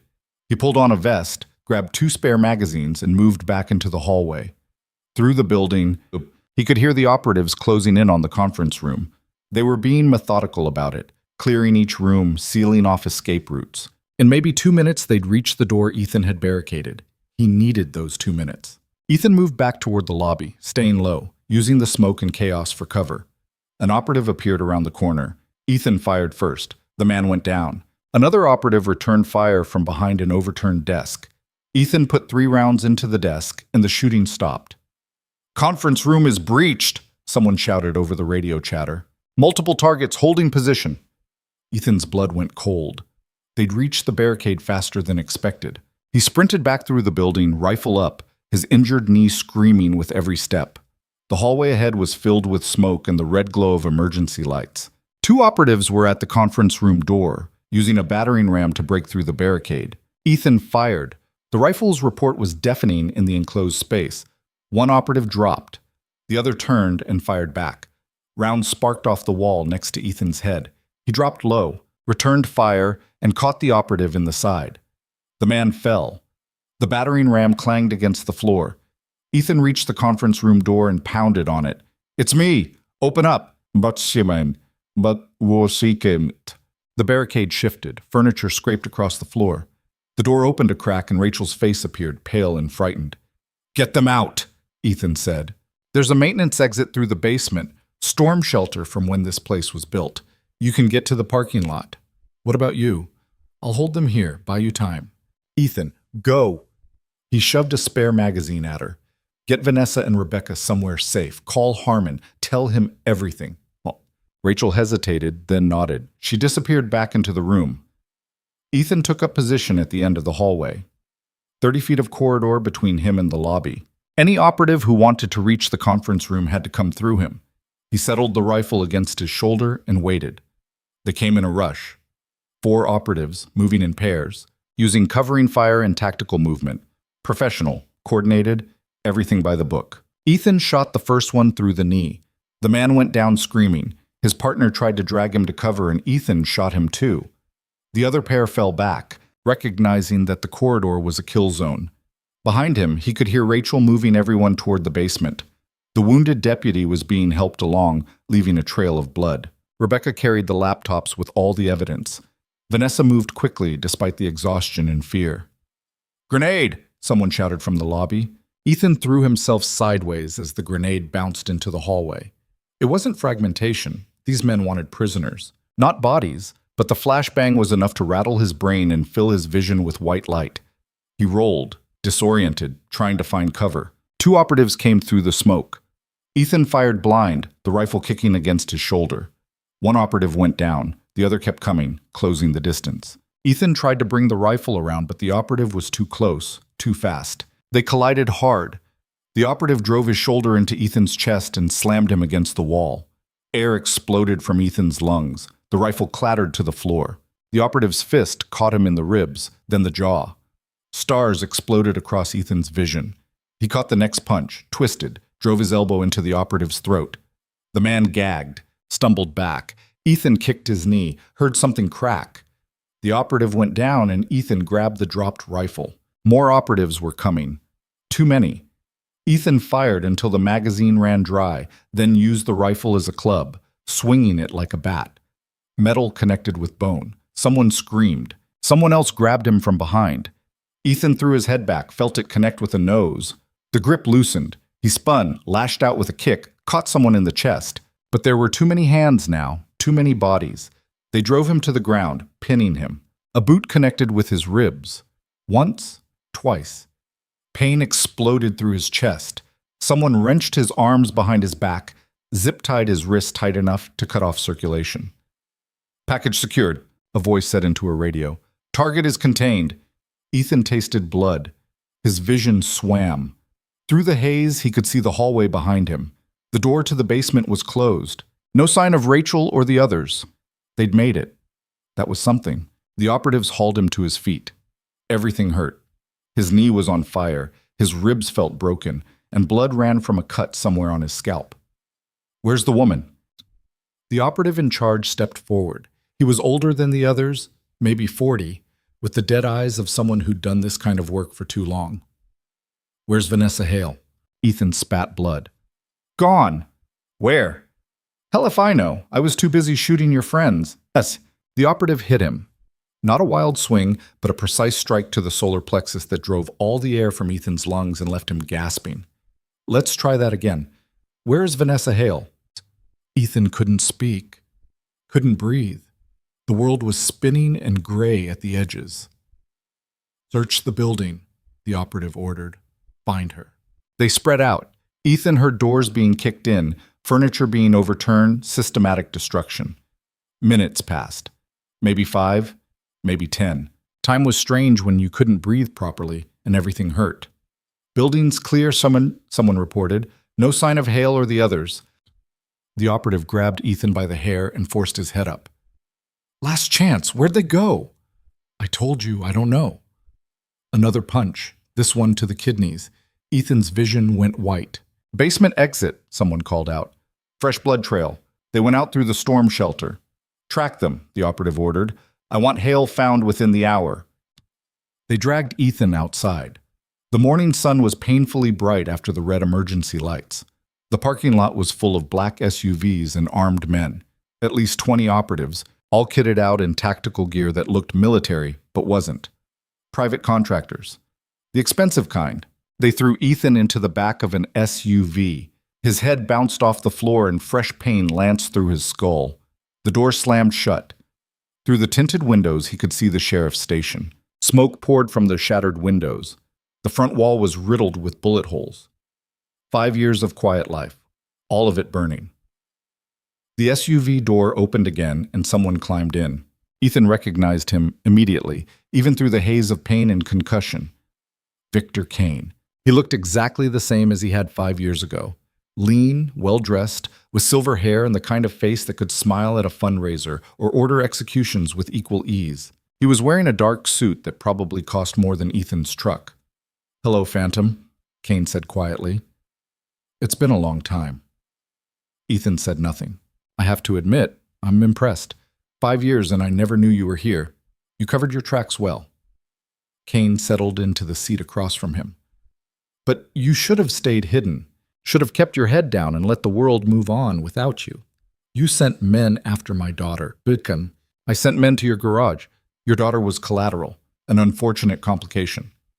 Kane's expression didn't change. But since you forced me to deviate from the plan, yes, I've had to account for all variables, including her. The rage that filled Ethan's chest was cold and absolute. If you've touched her, she's fine, for now. My people picked her up 20 minutes ago from Mrs. Chen's house. She's being held at a secure location along with her teacher. Neither has been harmed. You son of a... Careful. Kane's voice got harder. Your daughter's safety depends entirely on your cooperation. Right now, she's an asset, a way to ensure you do what I need. But the moment you stop being useful, she becomes a liability, and I don't keep liabilities. Ethan forced himself to breathe, to think past the fury. What do you want? The same thing I've always wanted, Vanessa Hale and her technology. You're going to help me find her. She's gone. Your men said so themselves. She can't have gotten far. Injured, exhausted, running on adrenaline, she'll make mistakes. Kane pulled out a tablet and showed Ethan a map. Red dots marked positions around Carver Falls. I have teams covering every road out of town, roadblocks at the county line, helicopter surveillance. She's trapped in a 10-mile radius, and that radius is shrinking. The Senate knows what you're doing. Senator Harmon has evidence. You can't cover this up. Can't I? Kane smiled. It didn't reach his eyes. By the time Harmon finishes navigating committee bureaucracy and filing oversight requests, this will be over. Vanessa Hale will be in custody. Her technology will be secured and you'll be dead. Another casualty of a terrorist attack that I heroically tried to prevent. Nobody will believe that. They'll believe what I tell them to believe. I've been managing narratives for 17 years, Ethan. I'm very good at it. Kane leaned forward. Now here's what's going to happen. You're going to tell me where Vanessa is most likely to run, what resources she has, who she might contact, and in exchange, I'll make sure your daughter lives through this. And if I don't, then Sophie Cole, age 8, becomes an orphan, and not the kind who gets adopted by a nice family. The kind who disappears into a system so broken that nobody even notices when children stop existing. Kane's voice was utterly flat. I won't enjoy it, but I won't lose sleep over it either. The SUV fell silent, except for the idling engine. Ethan looked at Kane, really looked at him. The man who'd commanded black operations for nearly 2 decades, who'd ordered killings on 5 continents, who'd built an empire on classified budgets and deniable actions. And Ethan made a decision. Vanessa has a contingency plan, he said slowly. Safe houses across 3 states. Money, weapons, documents. She set it up years ago when she first started developing Aegis. Where in? I don't know all of them, but she mentioned one. An old mining facility outside of Boulder, abandoned since the 80s. She owns it through a shell company. Kane studied his face. You're lying. I'm giving you what I know. You want more? You'll have to ask her yourself. Mining facility, Boulder. Kane pulled up the map on his tablet, zoomed in. There are dozens of abandoned mines in that area. Then you'd better start searching. Kane made a phone call, redirect teams to Boulder, focus on abandoned industrial sites, mining operations, warehouses, anything that could serve as a safe house. He hung up and looked at Ethan. If you're lying to me, you'll kill my daughter. I heard you the first time. Good. Kane stood up. You're coming with us. If we find Vanessa where you said Sophie lives. If we don't, she doesn't. Simple mathematics. They pulled Ethan from the SUV and shoved him into another vehicle. This one already had 2 other prisoners, Rachel and Sheriff Reeves, both zip-tied, both bleeding from various injuries. Rachel's left eye was swelling shut, and Reeves had a cut above his eyebrow that was still leaking blood. You okay? Ethan asked. Define okay, Rachel muttered. They grabbed us half a mile from the station, had the roads blocked. Vanessa and Rebecca? Got away. Last I saw, they were heading toward the woods east of town. She looked at Ethan. What did you tell Kane? Enough to buy time. Time for what? To figure out how to get Sophie back and kill everyone in this convoy. Reeves made a sound that might have been a laugh. With zip-tied hands and 3 broken ribs? I'm open to suggestions if you have better ideas. The SUV started moving. Through the window, Ethan watched Carver Falls disappear behind them. His town, his quiet life. Everything he'd built for Sophie. He'd lied to Kane about the mining facility. There was no safe house in Boulder. But Vanessa was smart. She'd figure out she was being hunted, and she'd go to ground somewhere Kane wouldn't think to look. Somewhere obvious enough that people would miss her, but remote enough to stay hidden. The question was how long before Kane realized he'd been played, and what he'd do to Sophie when he figured it out. They drove for 40 minutes. The landscape shifted from small-town streets to mountain highways to dirt roads that climbed into the foothills. The SUVs moved in convoy formation, 6 vehicles spread out with tactical spacing. Professional, coordinated. Everything Kane had always done. Ethan's hands were numb from the zip ties. His ribs sent sharp pains through his chest with every breath. His knee throbbed with a deep ache that suggested torn ligaments. But his mind was clear. Calculating, planning. Rachel was watching him. Whatever you're thinking, don't. I'm not thinking anything. Liar, I can see it on your face. You're planning something stupid. Stupid's relative.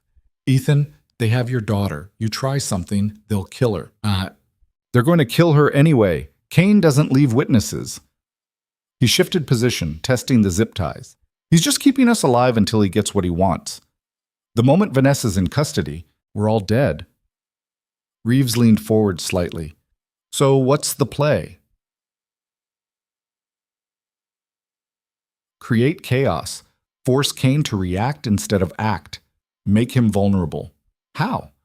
Still working on that part. The convoy slowed. Through the window, Ethan could see they were approaching some kind of industrial facility. Old concrete buildings, rusted metal, chain-link fence with holes torn by time and weather. An abandoned mining operation, just like he'd described. The SUVs pulled through the gate and spread out across the property. Operatives exited vehicles, weapons ready, securing the perimeter. Kane's voice came over their radios, coordinating the search. They pulled Ethan, Rachel, and Reeves from the SUV and made them kneel in the dirt. The operative in charge, the one with the dead eyes, stood guard while the others swept the buildings. Ethan Cole. A voice crackled over a radio. Kane, I'm standing in an abandoned mining facility that hasn't seen human activity in 30 years. Would you care to explain? Ethan said nothing. Search every building, Kane ordered, and someone bring Cole to me. The dead-eyed operative grabbed Ethan by the shoulder and hauled him upright. They marched him across the compound to the largest building. Inside, Kane stood in what had once been an office. Dust covered everything. Broken windows let in cold mountain air. There's nothing here, Kane said flatly. Then she must have gone somewhere else. Kane pulled out a handgun, a Sig Sauer P226. He chambered around and pressed the muzzle against Ethan's forehead. Last chance. Where is she? I told you. The truth. Kane's voice finally showed emotion, anger, frustration. You've been playing me since the moment my men grabbed you. You sent me on a wild goose chase while Vanessa slips through my net. Where is she? Ethan met Kane's eyes. You really want to know? Yes. She's probably halfway to Denver by now. Rebecca Park has contacts in the federal building, lawyers, investigators, people who can get her in front of the right officials before you can intercept her. Ethan smiled without humor. Or maybe she's at a news station, CNN maybe, ready to go on camera and explain how a Defense Intelligence Agency commander is running illegal operations to steal military technology. Kane's finger tightened on the trigger. You're bluffing. Kane's, maybe, but are you willing to bet your career on it? The silence stretched out. Kane's jaw worked. The gun didn't move. Then Kane's radio crackled. Sir, we have a situation. State police are converging on the facility. Multiple vehicles approaching from the south. Kane lowered the gun. How many? At least 10, maybe more. Senator Harmon, Ethan said. He must have tracked your convoy. You've been moving resources around all morning. Someone noticed. Kane's expression went cold. Pack it up. All teams, return to vehicles. We're moving out. What about Cole? Bring him. And the others. They dragged Ethan back outside. The compound was already being evacuated. Operatives moving fast, loading equipment, erasing evidence. The convoy formed up again, engines running. But something was wrong. Ethan heard it first. A distant sound. Getting closer. Helicopter rotors. Everyone looked up. 3 helicopters appeared over the ridgeline. Not military, not Kane's. These were marked with state police insignia and news station logos. Media? Someone said. They brought the media. Kane's face went white. The media meant cameras. Cameras meant witnesses. Witnesses meant everything happening here would be documented, broadcast, impossible to suppress. Move! Kane shouted. Everyone out now! The convoy started rolling. But the state police were blocking the access road. The helicopters were overhead, cameras recording everything. And through the trees, Ethan could see more vehicles arriving. Federal vehicles, FBI markings. The net had closed. Not around Vanessa. Around Kane. An amplified voice boomed across the compound. This is the FBI. All personnel are ordered to stand down and surrender your weapons immediately. This facility is now under federal jurisdiction. Bashum Moshas. The operatives looked at each other, at Kane, at the helicopters overhead recording everything. Slowly, weapons were lowered. Kane's empire was crumbling in real time, and everyone could see it happening. The dead-eyed operative cut Ethan's zip ties. Boss? Kane didn't answer. He was staring at the FBI vehicles, at the cameras, at the systematic destruction of 17 years of careful control. It's over, Ethan said quietly. You played the game perfectly for a long time, but you made one mistake. You threatened a child, my child, and that's the kind of mistake people don't forgive. Kane turned to look at him. For the first time, Ethan saw something in those cold eyes. Fear. You called them, Kane said. Somehow, you called them. Not me, Ethan nodded toward the helicopters. But I'm guessing Vanessa did. Turns out billionaire CEOs have friends in interesting places. Friends who can mobilize resources fast when they know one of their own is being hunted. Federal agents were spreading across the compound now. Weapons drawn, badges displayed. Everything by the book and impossible to suppress. Victor Kane, an agent called out. You're under arrest for conspiracy, unauthorized military operations, and attempted kidnapping of a federal witness. Kane stood very still. Then slowly, he raised his hands. The operatives were being rounded up, zip-tied, read their rights. Rachel and Reeves were freed and immediately surrounded by concerned FBI agents checking injuries. Ethan didn't move. He couldn't. The adrenaline was wearing off and everything hurt. His vision swam. His legs felt weak. "Ethan!" Rachel was suddenly there, supporting him. "Medical's coming." Rachel was, "Just hold on." "Sophie," he managed. "Kane said they have Sophie." "Already handled. FBI found her 30 minutes ago. She's safe. Mrs. Chen, too." Rachel's voice broke slightly. "It's over. You did it. Vanessa?" "Federal building in Denver, giving testimony right now. Senator Harmon's there, half the Senate Intelligence Committee. This is going to be the biggest scandal in a decade." Ethan closed his eyes. The pain was overwhelming, but underneath it was something else. Relief. Pure, absolute relief. Sophie was safe. Vanessa was safe. Kane was finished. They'd won. But the cost was written across every building in Carver Falls. Written in the bodies of operatives who'd just been following orders. Written in the face of the mechanic who'd tried so hard to leave violence behind. "Is it worth it?" Rachel asked quietly. "All of this. Was it worth it?" Ethan thought about Sophie, about the world she'd grow up in. A world where people like Kane faced consequences instead of operating with impunity. "Yeah," he said, "it was worth it." Paramedics arrived. They loaded him onto a stretcher, started an IV, began treating his injuries. As they carried him toward the waiting ambulance, Ethan caught sight of Kane being led away in handcuffs. Their eyes met one final time across the compound. Kane said nothing, but the message was clear. This isn't over. Maybe it wasn't. Maybe Kane had contingencies. Lawyers, political connections that would let him slip away eventually. Maybe in 5 years or 10, he'd find a way to come back. But not today. Today, the good guys had won. And sometimes that had to be enough. The ambulance doors closed. The siren started. And Ethan let himself sink into the pain and exhaustion, knowing that for the first time in 5 years, he could rest without looking over his shoulder. The game was over. The quiet life he'd built was shattered. But his daughter was safe. And that was the only thing that really mattered. Everything else he could rebuild. The hospital room in Denver smelled like antiseptic and recycled air. Ethan woke to the steady beep of monitors and pain that felt like it had taken up permanent residence in his chest. His ribs were wrapped tight.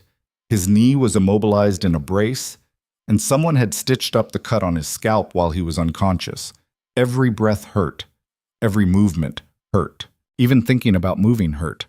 But Sophie was sitting in the chair beside his bed, curled up under a blanket, asleep. That made everything hurt a little less. Ethan watched her breathe, in and out, peaceful, safe.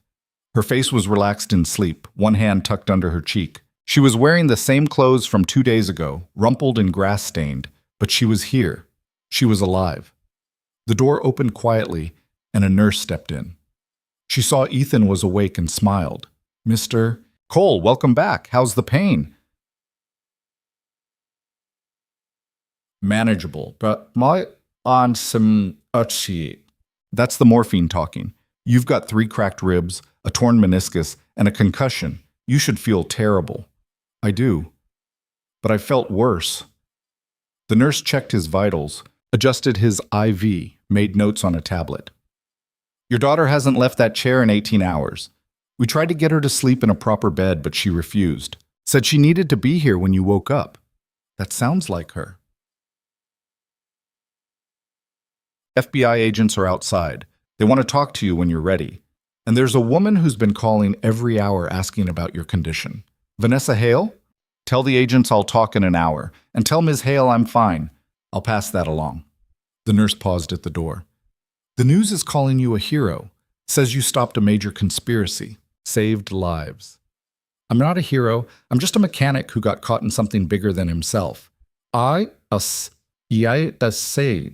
"Well, your daughter thinks you're a hero. That's probably what counts." She left. The room fell silent again except for the monitors and Sophie's quiet breathing. Ethan must have drifted off because the next time he opened his eyes, Sophie was awake and staring at him with red-rimmed eyes. "Daddy?" "Hey, sweetheart." She launched herself at him, wrapping her arms around his chest. Pain exploded through his broken ribs, but Ethan didn't make a sound. He just held her, one hand stroking her hair, letting her cry into his hospital gown. "I was so scared," she sobbed.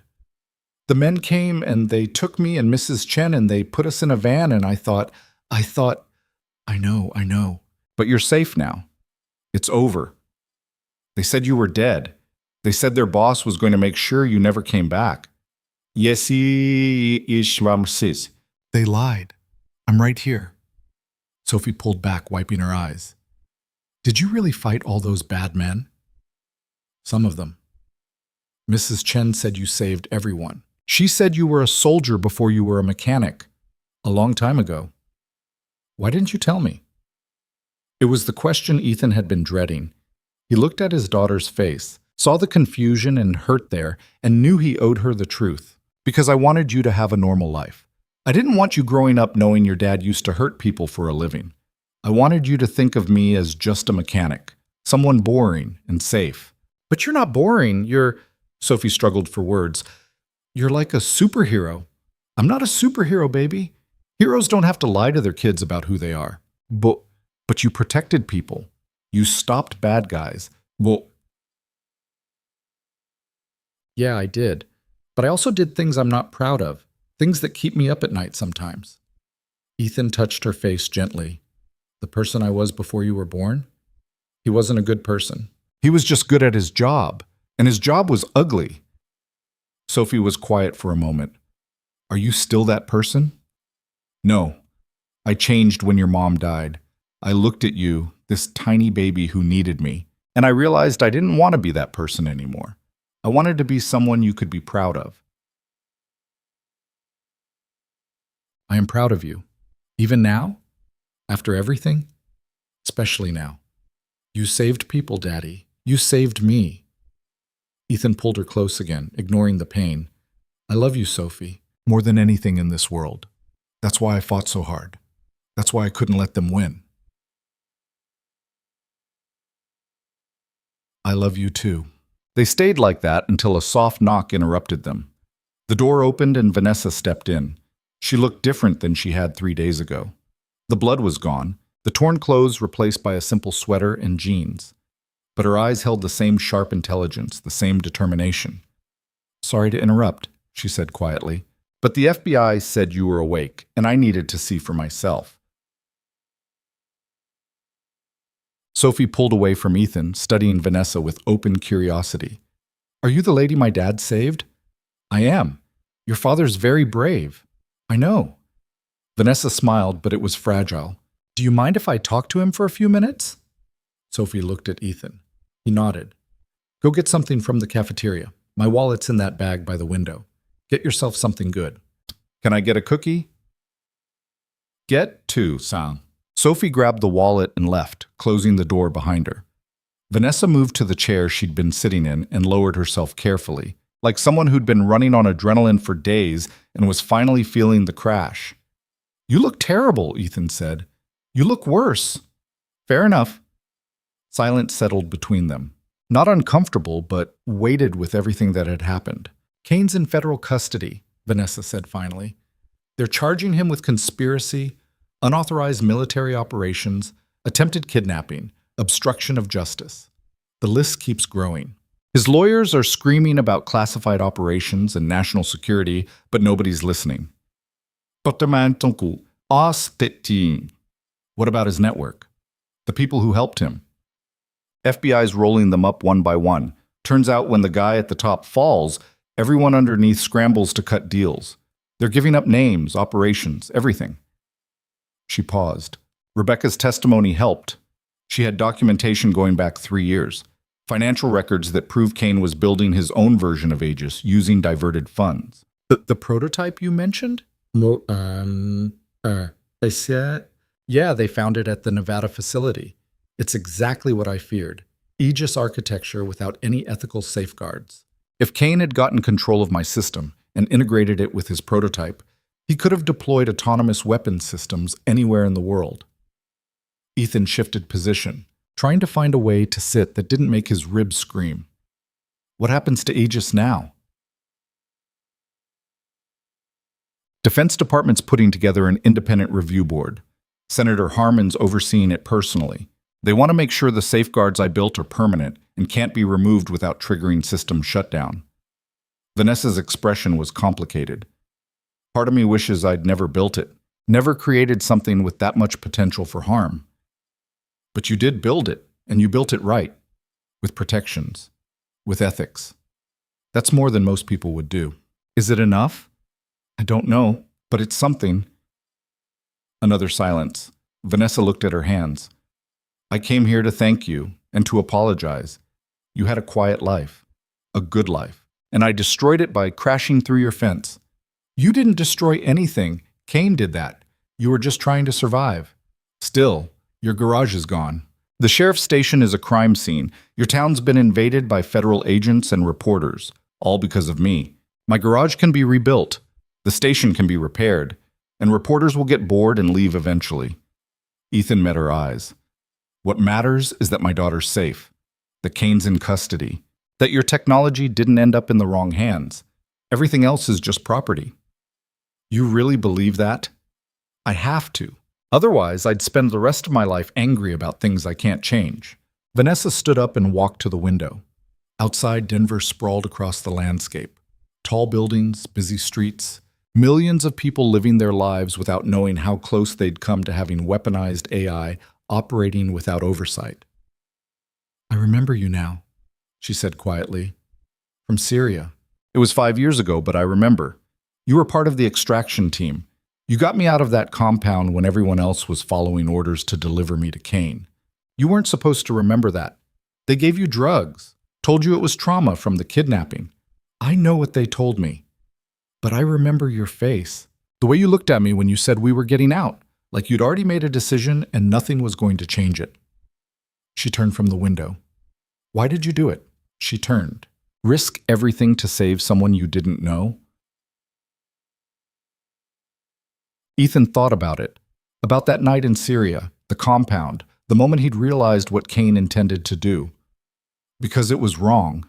Because you were a civilian who'd done nothing except be smart enough to build something dangerous. And because I was tired of following orders that made me feel like a monster. So you threw away your career, your whole life. I traded one life for a better one, became a father, raised my daughter. That was worth more than any career working for Kane. He paused. Until 3 days ago, I thought I'd gotten away clean, thought I'd managed to escape without consequences. And now? Now I'm not sure what happens. FBI says they need me for testimony. Harmon wants me in Washington for committee hearings. My face is all over the news.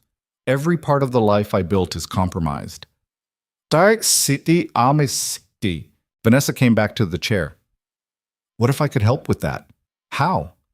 My company has significant resources, security divisions, private investigators, people who specialize in helping witnesses disappear after high-profile cases. I could set you up somewhere new identity, new location, financial security. Whatever you need to keep Sophie safe. You want to help me run again. I want to give you options. You saved my life twice. Let me try to return the favor. Ethan looked at her. Really looked at her.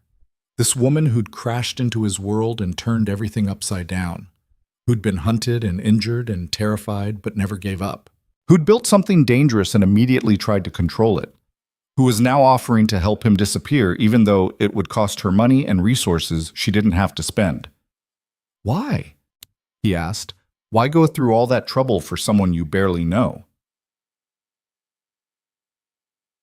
Because you didn't have to help me.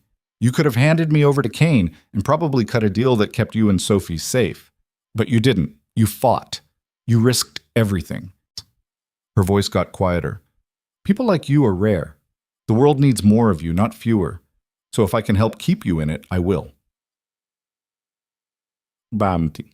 The door opened and Sophie came back, carrying 2 cookies and what looked like a hot chocolate. The lady at the cafeteria gave me this for free because she recognized me from the news. She said I'm famous. You're infamous, Ethan corrected. There's a difference. What's the difference? About 6 months of therapy. Sophie climbed back into her chair and started on the first cookie. Vanessa watched her with something complicated in her expression, almost wistful. You have kids? Sophie asked through a mouthful of cookie. No, never had time for a family. My company takes up most of my life. That sounds lonely. It is, Sometimes. You could spend time with us. My dad makes good pancakes, and we watch movies on Friday nights. Vanessa glanced at Ethan. He shrugged. She's not wrong about the pancakes. I appreciate the offer, but I'm not sure your dad wants a billionaire CEO hanging around reminding him of everything that happened. Why not? You seem nice, and you're pretty. My dad thinks so too. I saw him looking at you when we were at the sheriff's station. Ethan's face went hot. Sophie, what? You were looking at her. I saw it. I was making sure she wasn't injured. Uh-huh. Sure, Dad. Vanessa was trying not to smile. Your daughter's very observant. She's 8. She's not supposed to be this observant. I'm almost 9, Sophie corrected, and I know when someone likes someone else. Okay, that's enough cookies for you. You're getting a sugar high. But Sophie just grinned and took another bite, clearly pleased with herself. Vanessa's phone buzzed. She checked it, frowned, then looked at Ethan. Senator Harmon's office. They want me in Washington tomorrow for closed-door testimony. I should probably go prepare. How long will you be gone? A few days? Maybe a week. Depends how deep they want to dig into Aegis and Kane's operations. She stood up. But I'll be back. I have some business to discuss with a mechanic about rebuilding his garage. You don't have to do that. I know, but I want to. She looked at Sophie. It was nice meeting you. Your father's very lucky to have you. He knows. I tell him all the time. Vanessa left. The room felt somehow emptier without her presence. Sophie was watching Ethan with knowing eyes. You like her. I don't know her well enough to like her. You saved her life. That means you like her. That's not how it works. Mom used to say you only fight for things you care about. You fought really hard for Ms. Hale. That means you care about her. Ethan didn't have an answer for that. Ethan didn't. Sophie went back to her cookies, satisfied she'd made her point. The next week passed in a blur of FBI interviews, hospital recovery, and endless news coverage. Reporters camped outside the hospital, trying to get interviews. Senator Harmon's committee announced formal hearings. Kane's arrest dominated headlines. The whole country was talking about corruption in the intelligence community and the dangers of military AI. Ethan mostly stayed in his hospital room, recovering and trying to shield Sophie from the worst of it. Rachel visited every day, bringing updates on Carver Falls and the cleanup efforts. Reeves came once, his arm in a sling, looking exhausted but determined. Town council's already talking about rebuilding the station, Reeves said. Got a bunch of contractors volunteering to do the work at cost. Your garage, too. Seems like everyone wants to help. That's good of them. You're a local hero. People want to support you. Reeves shifted uncomfortably. But Ethan, you should know. FBI's been asking questions. About your past. About what you did before you moved here. They find anything? Bits and pieces, nothing concrete. Your name change was legal. Your background check for the garage business was clean. But they're digging. Reeves met his eyes.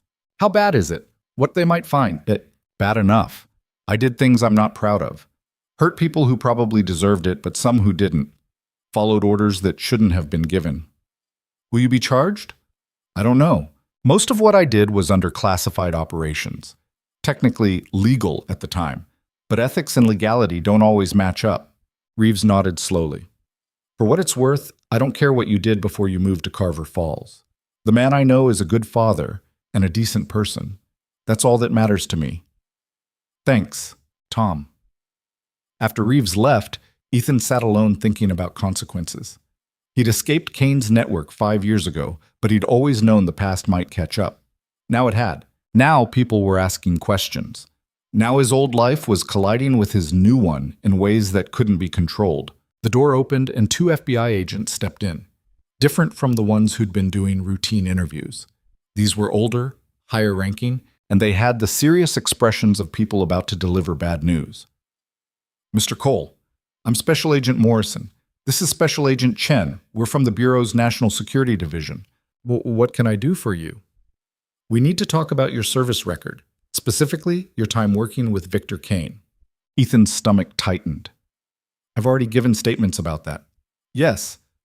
But those statements were about Kane's recent activities. We're interested in older operations, things that happened when you were actively working for him. Those operations were classified.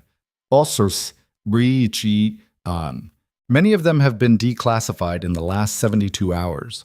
Senator Harmon's committee has been very aggressive about transparency. Morrison pulled out a file. Kazakhstan, 2020. The operation where you extracted Vanessa Hale.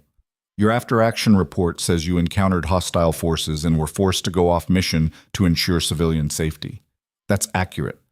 But Kane's report says something different. It says you disobeyed direct orders, compromised the operation, and caused the death of 2 team members.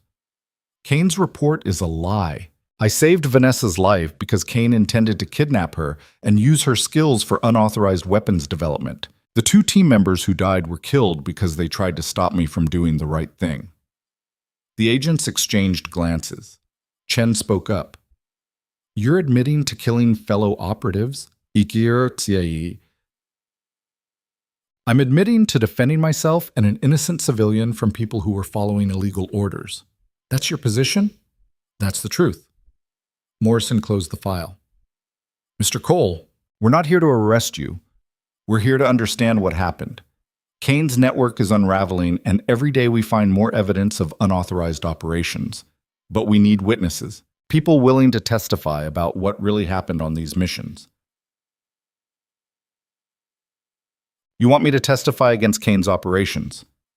We want you to tell the truth, on record, in front of Congress and federal prosecutors. Help us build a case that ensures Kane never operates again. Ethan looked at both agents. If I do that, I'm admitting to things that might be criminal. Things that happened under classified authority, but were morally wrong. Possibly. But you'd also be helping to dismantle a corrupt system that's operated without oversight for almost 2 decades. Morrison leaned forward. The director personally authorized me to offer you immunity. Full immunity for anything that happened during your service with Kane's unit, in exchange for complete cooperation and testimony. Why would you do that? Because taking down Kane is more important than prosecuting former operatives who were following orders. And because Senator Harmon went to bat for you, said you were the kind of witness who could break this case wide open. Ethan was quiet for a long time. Immunity meant safety, meant he could tell the truth without risking prison, meant Sophie would never have to visit her father behind bars. But it also meant reliving every mission, every operation, every decision that still kept him up at night. I'll need to think about it. You have 48 hours. After that, the offer expires and you're on your own. The agents left. Ethan sat in the hospital bed, staring at nothing, thinking about choices and consequences and the price of doing the right thing. Sophie came back from the playroom where nurses had been keeping her entertained. Who were those people? FBI agents. What did they want? They want me to help them put bad people in jail. Are you going to? I don't know yet. Sophie climbed onto the bed next to him, careful of his injuries.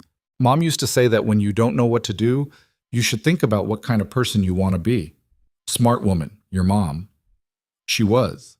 So, what kind of person do you want to be? Ethan thought about it. About the mechanic he'd tried to be. About the father he was. About the soldier he'd been. I want to be someone you're proud of, Jan, he said finally. Someone who does the right thing even when it's hard. Then you already know what to do. She was right. He did know. The next morning, Ethan called Special Agent Morrison. I'll do it. I'll testify. But I have conditions. Name them. Sophie stays out of it. No testimony from her. No interviews. No using her to pressure me. Agreed. And I want protection for Mrs. Chen and Sheriff Reeves. If Kane's network decides to retaliate, I need to know the people who helped me are safe. We can arrange that. One more thing. When this is over, I want help relocating if we need it. New identity, new location. A chance to actually disappear this time. That's doable. Witness protection has resources.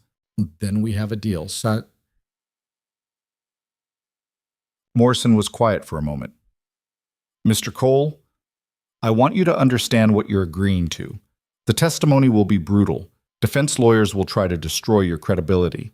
They'll bring up every questionable thing you've ever done. They'll paint you as a criminal trying to avoid consequences. I know. And there's no guarantee immunity will protect you from everything. Some operations might fall outside the scope of what we can cover. I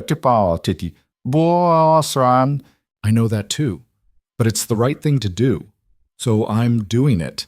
All right, we'll send someone to pick you up tomorrow morning. Bring your daughter. We'll keep you both in protective custody until the hearings are over. Ethan hung up and looked at Sophie. We're going to Washington. Will Miss Hale be there? Probably. Good. She should see you being brave. I'm not brave, I'm just tired of running. But Sophie just smiled like she knew better. They discharged Ethan from the hospital that afternoon. His ribs were still wrapped, his knees still braced, but the doctor said he could travel. 2 FBI agents drove them to a safe house in the suburbs. A quiet neighborhood with tree-lined streets and houses that all looked the same.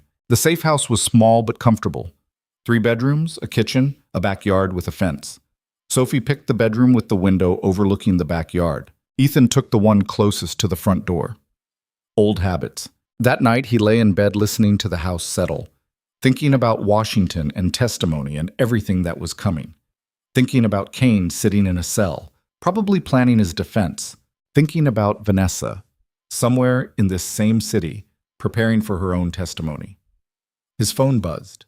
A text from an unknown number. Heard you're testifying. Thank you. It matters. V. Ethan stared at the message for a long time before typing back. Seemed like the right call. How are you holding up? The response came quickly. Tired, scared, but ready. You? Same. Sophie okay? She's good. Asking about you. Tell her I said hello and that I'm looking forward to those pancakes.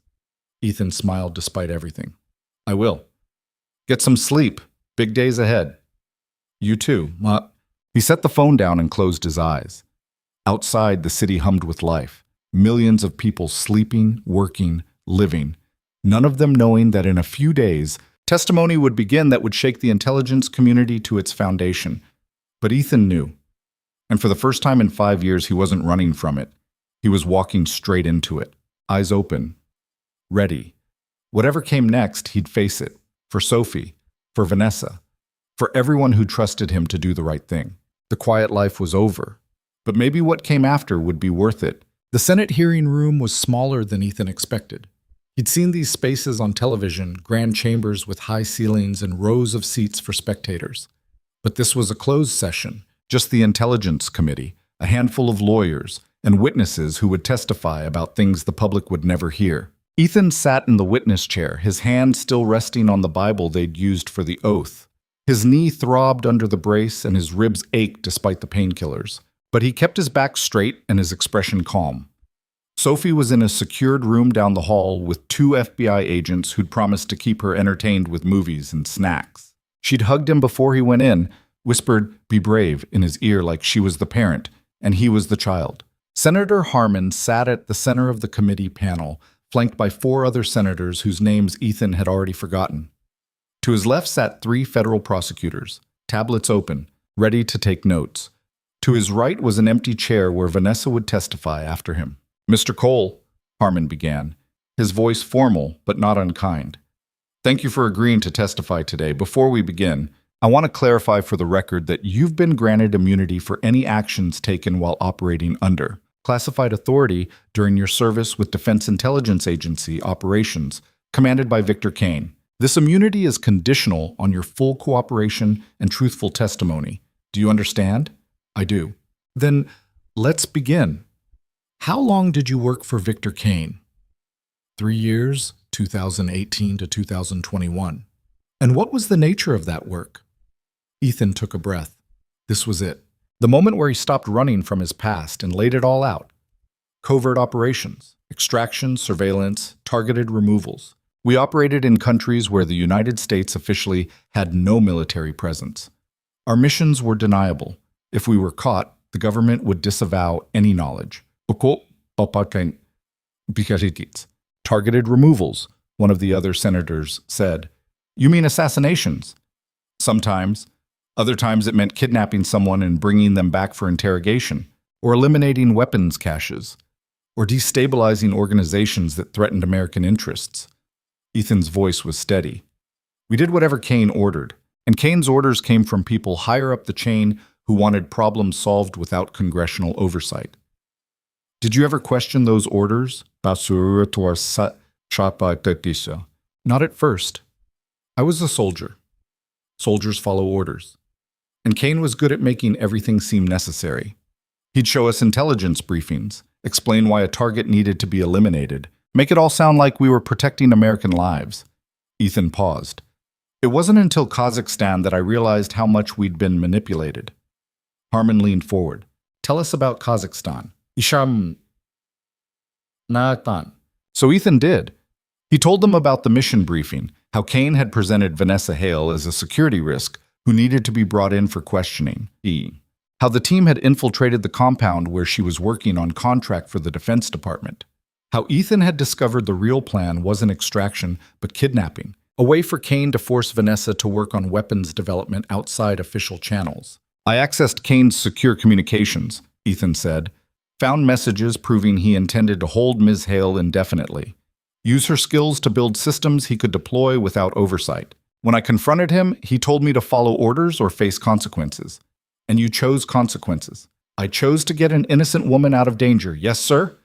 Even though it meant killing 2 of your own team members. The room went silent. Ethan met Harmon's eyes. They weren't my team anymore, not when they were following orders to kidnap a civilian. I warned them to stand down. They didn't. So I did what I had to do. One of the prosecutors spoke up. Mr. Cole, you're admitting to killing federal operatives during an authorized mission. I'm admitting to defending myself and an innocent person from people who are committing a crime under the guise of national security. That's a convenient interpretation. It's the truth, and the fact that Ms. Hale is alive and Kane is in custody proves I made the right call. The questioning continued for 3 hours. They pulled apart every operation Ethan had been part of, every decision he'd made, every order he'd followed. Some senators were sympathetic, understanding that soldiers in classified operations often faced impossible choices. Others were hostile, trying to paint him as a rogue agent who'd betrayed his country. Ethan answered every question honestly. The mission in Yemen where they'd eliminated a weapons dealer who turned out to be a CIA asset. The extraction in Syria that left 12 people dead, some of them civilians.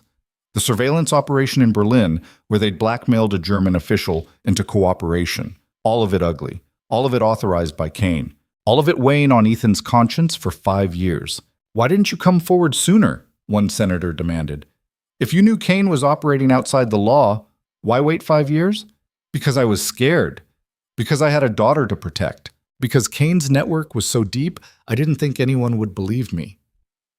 Ethan's voice hardened. And because, after what I'd seen, after what I'd done, I didn't trust the system to do the right thing. I still don't, entirely. But Ms. Hale didn't have a choice. She needed help. So I helped. When they finally called a recess, Ethan felt like he'd been interrogated for days. His throat was dry, his head pounding. An aide brought him water and he drank it gratefully. The door opened and Vanessa walked in. She was dressed in a dark suit, professional and composed, but her eyes found his immediately. How bad was it? She asked quietly. About what I expected. They're not going easy on anyone. Good. Kane shouldn't get away with anything. She sat in the chair beside him. Sophie okay?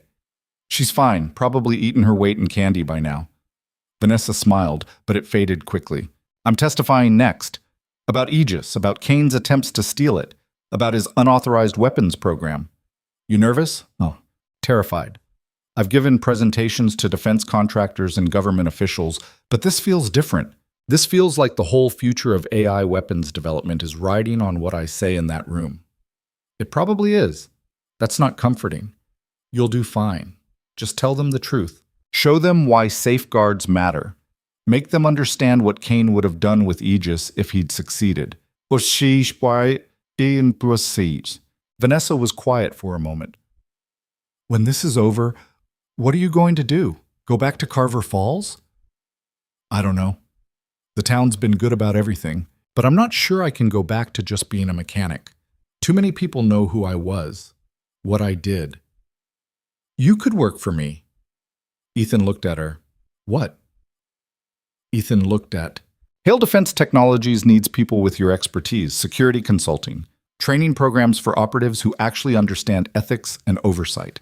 You could help build systems that prevent another Kane from emerging. Vanessa, I killed people. I'm not exactly qualified to teach ethics. You're exactly qualified because you know what happens when ethics are absent. You've lived the consequences. She met his eyes. And because you chose to do the right thing even when it cost you everything, that's the kind of person I want working for me. Before Ethan could respond, they called Vanessa in for her testimony.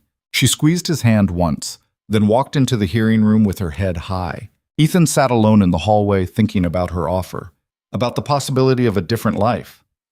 Not hiding in a small town pretending the past didn't exist, but actually using his experience to make things better. It was appealing in a way he hadn't expected, scary too.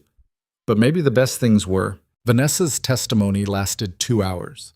When she emerged, she looked exhausted but satisfied. They're recommending a complete overhaul of oversight for military AI development. Independent review boards, congressional approval for deployment, mandatory ethics training for everyone involved. That's good. It's a start. She checked her phone. Rebecca says Kane's lawyers are trying to cut a deal. Reduce charges in exchange for information about other classified programs. Will it work? Harmon says no. Says they have enough evidence to prosecute without Kane's cooperation. They want to make an example of him. Over the next 4 weeks, the case against Victor Kane unfolded in classified hearings and sealed court documents. Ethan testified 3 more times, each session pulling apart another piece of Kane's network. Rachel and Sheriff Reeves testified about the attack on Carver Falls. Rebecca Park presented technical evidence about the unauthorized Aegis prototype. Major General Morrison testified about the access codes Kane had used to cover his operations. The evidence was overwhelming. Kane had built an empire on classified budgets and deniable operations, answering to no one, operating with impunity for 17 years. But every empire has cracks, and once investigators started pulling on threads, the whole thing unraveled. Kane's trial was held in a secure federal courthouse with no media access. Ethan attended the sentencing hearing. He wanted to see Kane's face when the judge read the verdict. Guilty on all counts. Conspiracy. Unauthorized military operations. Attempted kidnapping. Obstruction of justice. Theft of government resources. The list went on. The judge sentenced Kane to 45 years in federal prison without possibility of parole. Kane showed no emotion as the sentence was read, but as they led him from the courtroom, his eyes found Ethan's across the room. For just a moment, they locked gazes. Kane's expression said what his words couldn't. This isn't over. Maybe it wasn't. Maybe Kane had contingencies, allies on the outside who would try to finish what he'd started. But right now, today, he was going to prison, and that had to be enough. Outside the courthouse, Vanessa was waiting with Sophie. The little girl ran to Ethan and he caught her, lifting her despite his still healing ribs. Is it done? Sophie asked. Is the bad man going to jail? It's done, sweetheart. He's going away for a long time. Good. Can we go home now? Home. The word hung in the air. Ethan looked at Vanessa over Sophie's head. She gave him a small smile, understanding everything the question contained. Yeah, Ethan said. We can go home. They flew back to Colorado 3 days later. Carver Falls looked different than Ethan remembered. The sheriff's station had been rebuilt, the new structure modern and secure with better lighting and reinforced walls. His garage was still a construction site, but the frame was up and locals were already asking when he'd reopen. Mrs. Chen hosted a welcome-back dinner that turned into half the town showing up with casseroles and questions and poorly disguised curiosity. People wanted to hear about Washington, about the hearings, about whether it was true that Ethan had saved a billionaire from government assassins. Ethan deflected most of it, focusing on thanking people for their support and promising the garage would be open again soon. Sophie soaked up the attention, telling anyone who would listen about the FBI safe house and the agents who taught her poker. Later that night, after everyone had gone home and Sophie was asleep, Ethan sat on the front porch of the small rental house they were staying in. The air was cold and clear, stars visible in a way they never were in cities. This was why he'd moved here. The quiet, the space, the chance to breathe without looking over his shoulder. A car pulled up and Vanessa stepped out. She'd stayed in Denver for business meetings but promised to visit before she flew back to New York. She walked up the porch steps and sat beside him. Nice town. It's home. Or it was. Could be again. Ethan looked at her. You really meant that job offer? I wouldn't have made it if I didn't. It's a big change. New York's not exactly Carver Falls. No, but Hale Defense has offices in Denver, and I'm thinking about relocating the company headquarters anyway. Too many bad memories in New York. She pulled her coat tighter against the cold. I could use someone in Colorado who understands both security and ethics. Someone who's seen what happens when oversight fails. What about Sophie? Good schools in Denver, parks, normal life. She could visit here on weekends if she wanted. Vanessa turned to face him. Ethan, I'm not asking you to give up everything again. I'm asking you to consider building something new, something better than just hiding from the past. I don't know if I'm qualified for that. You're more qualified than you think. You made hard choices. You lived with consequences. You know the cost of doing the right thing. She paused. That's rare. Most people in this business only understand orders and results. They don't understand the human price. Ethan thought about Kane's network, about all the operatives who'd followed orders without questioning, about the people who died because nobody stopped to ask if the mission was justified, about Vanessa, who'd built something dangerous and immediately tried to control it because she understood responsibility. If I do this, he said slowly, it can't be in the shadows. No classified operations, no deniable actions. Everything transparent and accountable. That's exactly what I'm building. Complete transparency and defense contracting. Ethics oversight on every project. No more programs that operate without congressional knowledge. A lot of people in the industry won't like that. I know, but after what happened with Kane, Congress is demanding it, and I'd rather build the new standard than fight it. See? She smiled. Besides, having someone like you on staff sends a message. We're serious about doing this right. They sat in silence for a while, watching the stars. Inside, through the window, Ethan could see Sophie's backpack on the couch, her homework scattered across the table, evidence of a life that was still innocent despite everything that had happened. I need to think about it, Ethan said finally. Talk to Sophie, make sure this is what's right for her. Take all the time you need. The offer stands. Vanessa left an hour later, promising to stay in touch. Ethan watched her drive away, then went inside and checked on Sophie. She was sprawled across her bed, one arm hanging off the edge, sleeping hard the way only children could. He sat in the chair by her bed, watching her breathe, thinking about choices and futures and the difference between running away and moving forward. For 5 years, he'd been running. Building a quiet life, yes, but always looking over his shoulder, always waiting for the past to catch up.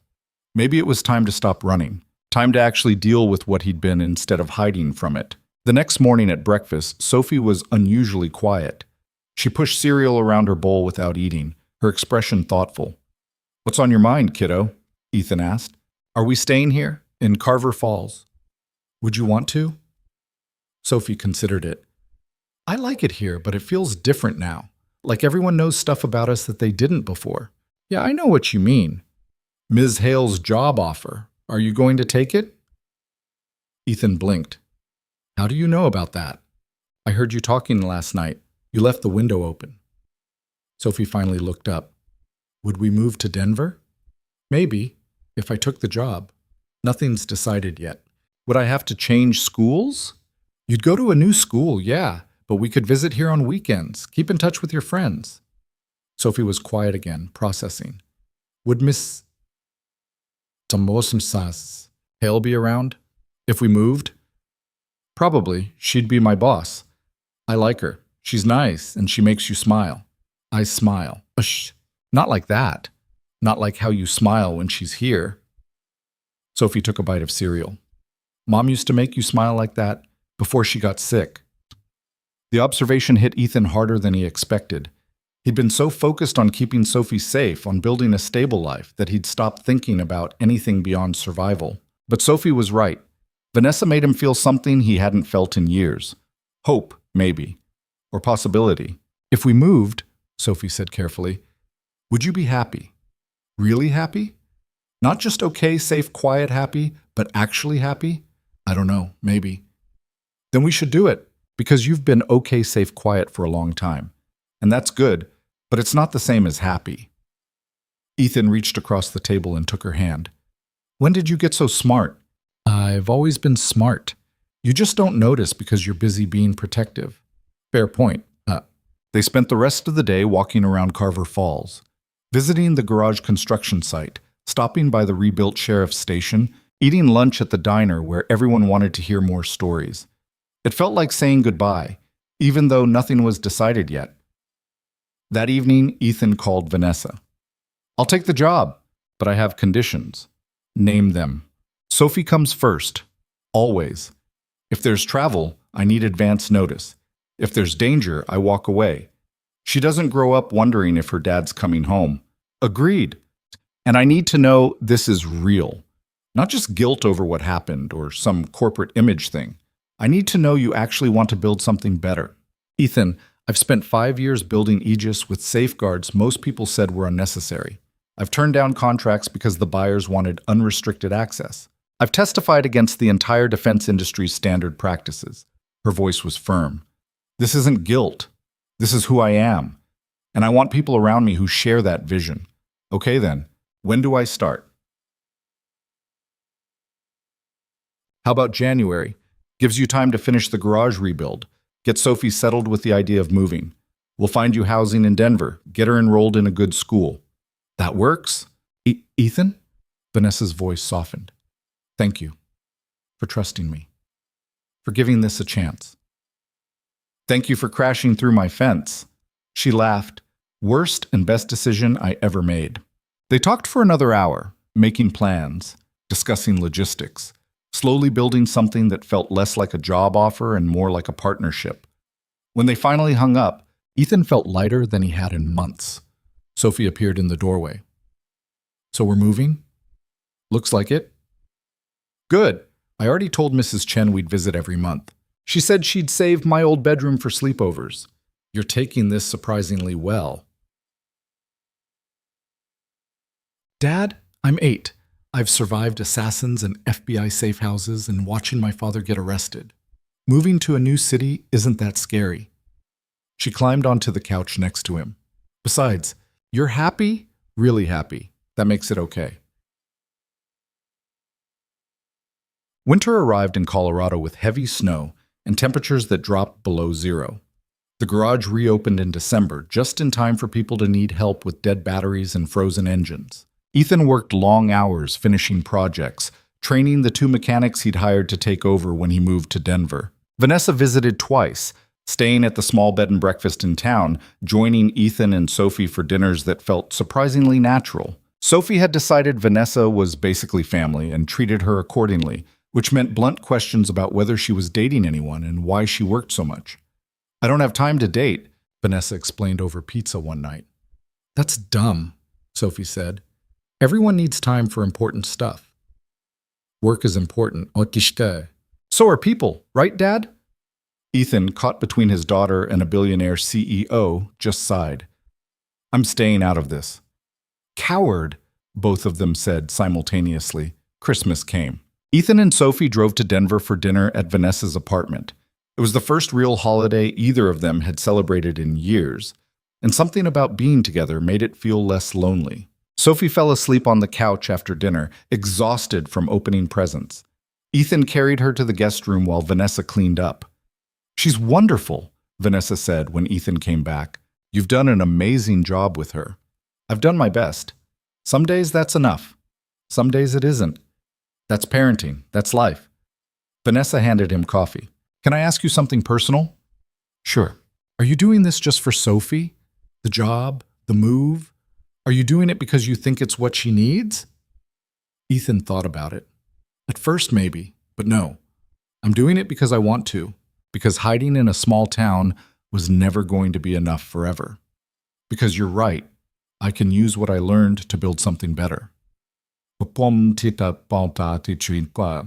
paused. And because being around you makes me think maybe there's more to life than just surviving. Vanessa set her coffee down carefully. That's good, because I was worried this was one-sided. What's one-sided? This. She gestured between them. Whatever this is. Partnership, friendship, something more. I wasn't sure if you felt it too. I feel it.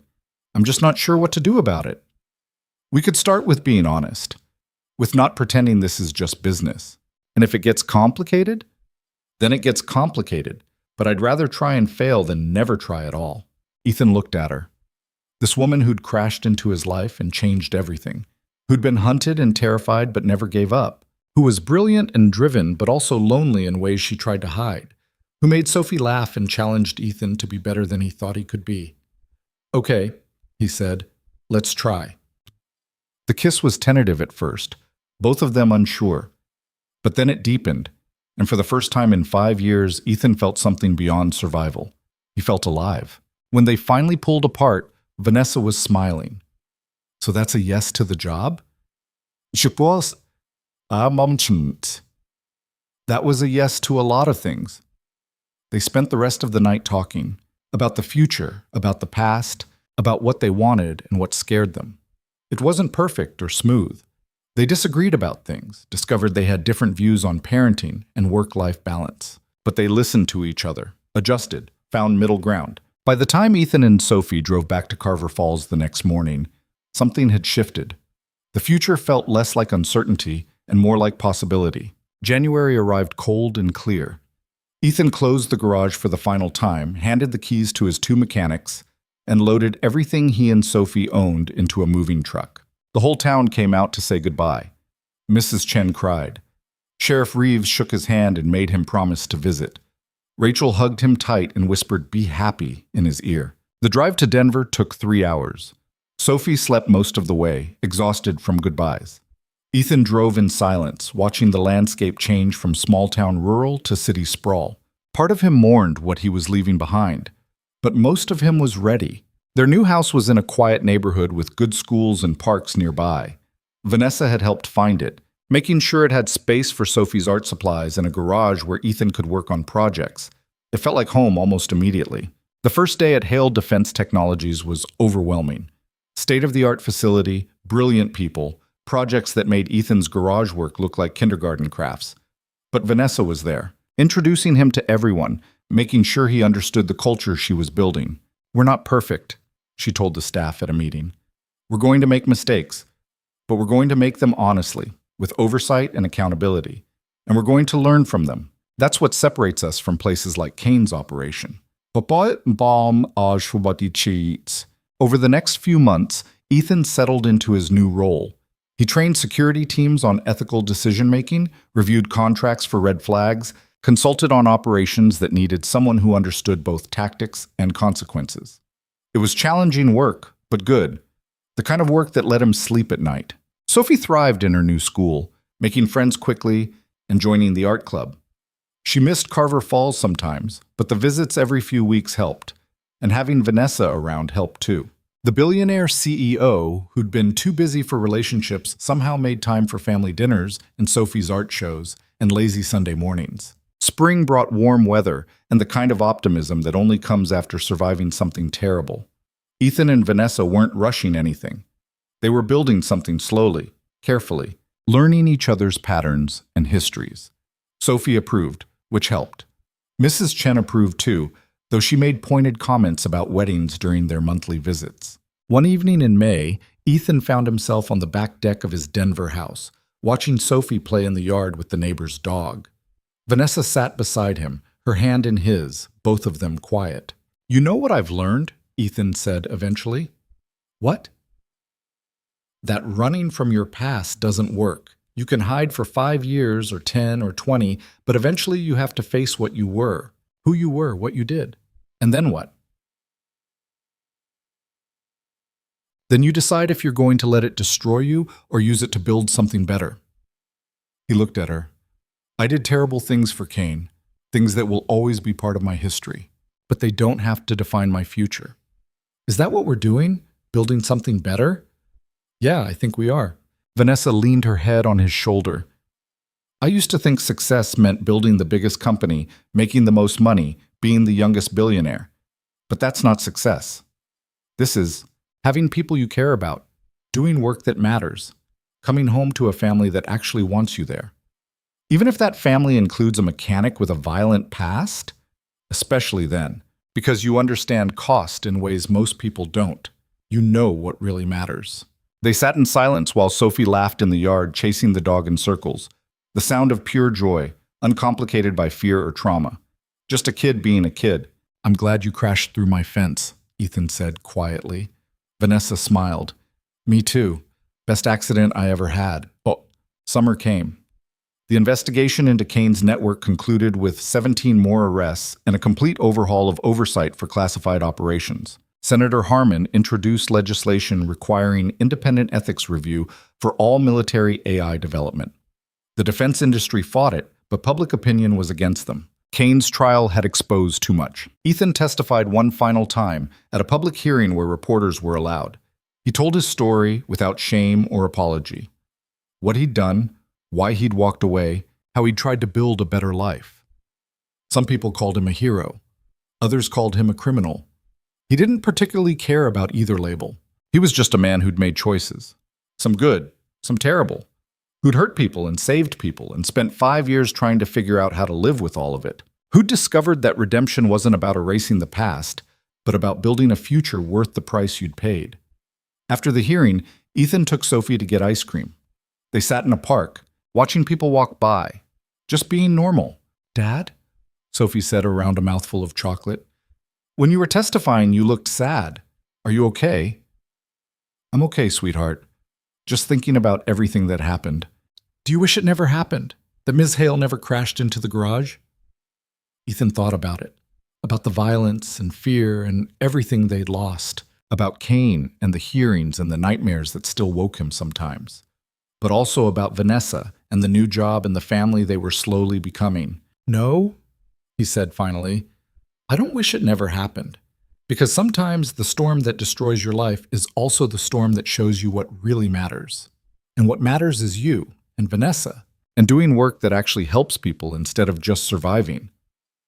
Sophie nodded seriously. "Mom used to say storms make you stronger. Your mom was right about a lot of things. She'd like Ms. Hale. They both ask too many questions and don't let you hide from stuff." Ethan laughed. "Yeah, your mom would definitely like her." They finished their ice cream and walked home through the warm evening. Cars passed, people walked their dogs. The world kept turning the way it always did. Somewhere, Victor Kane sat in a prison cell, probably still planning and scheming. Somewhere, operatives who'd worked for him were facing their own reckonings. And somewhere, the next person who thought they could operate without accountability was learning they couldn't. But here, now, Ethan just focused on walking home with his daughter. On the dinner Vanessa was probably cooking. On the simple, ordinary, precious reality of a life built on truth instead of hiding. That night, after Sophie was asleep and Vanessa had gone home to her own place, Ethan sat on the back deck again. The stars were bright despite the city lights. The air was warm. Everything was quiet. He thought about the question Vanessa had asked months ago. Was it worth it? All the pain and fear and loss?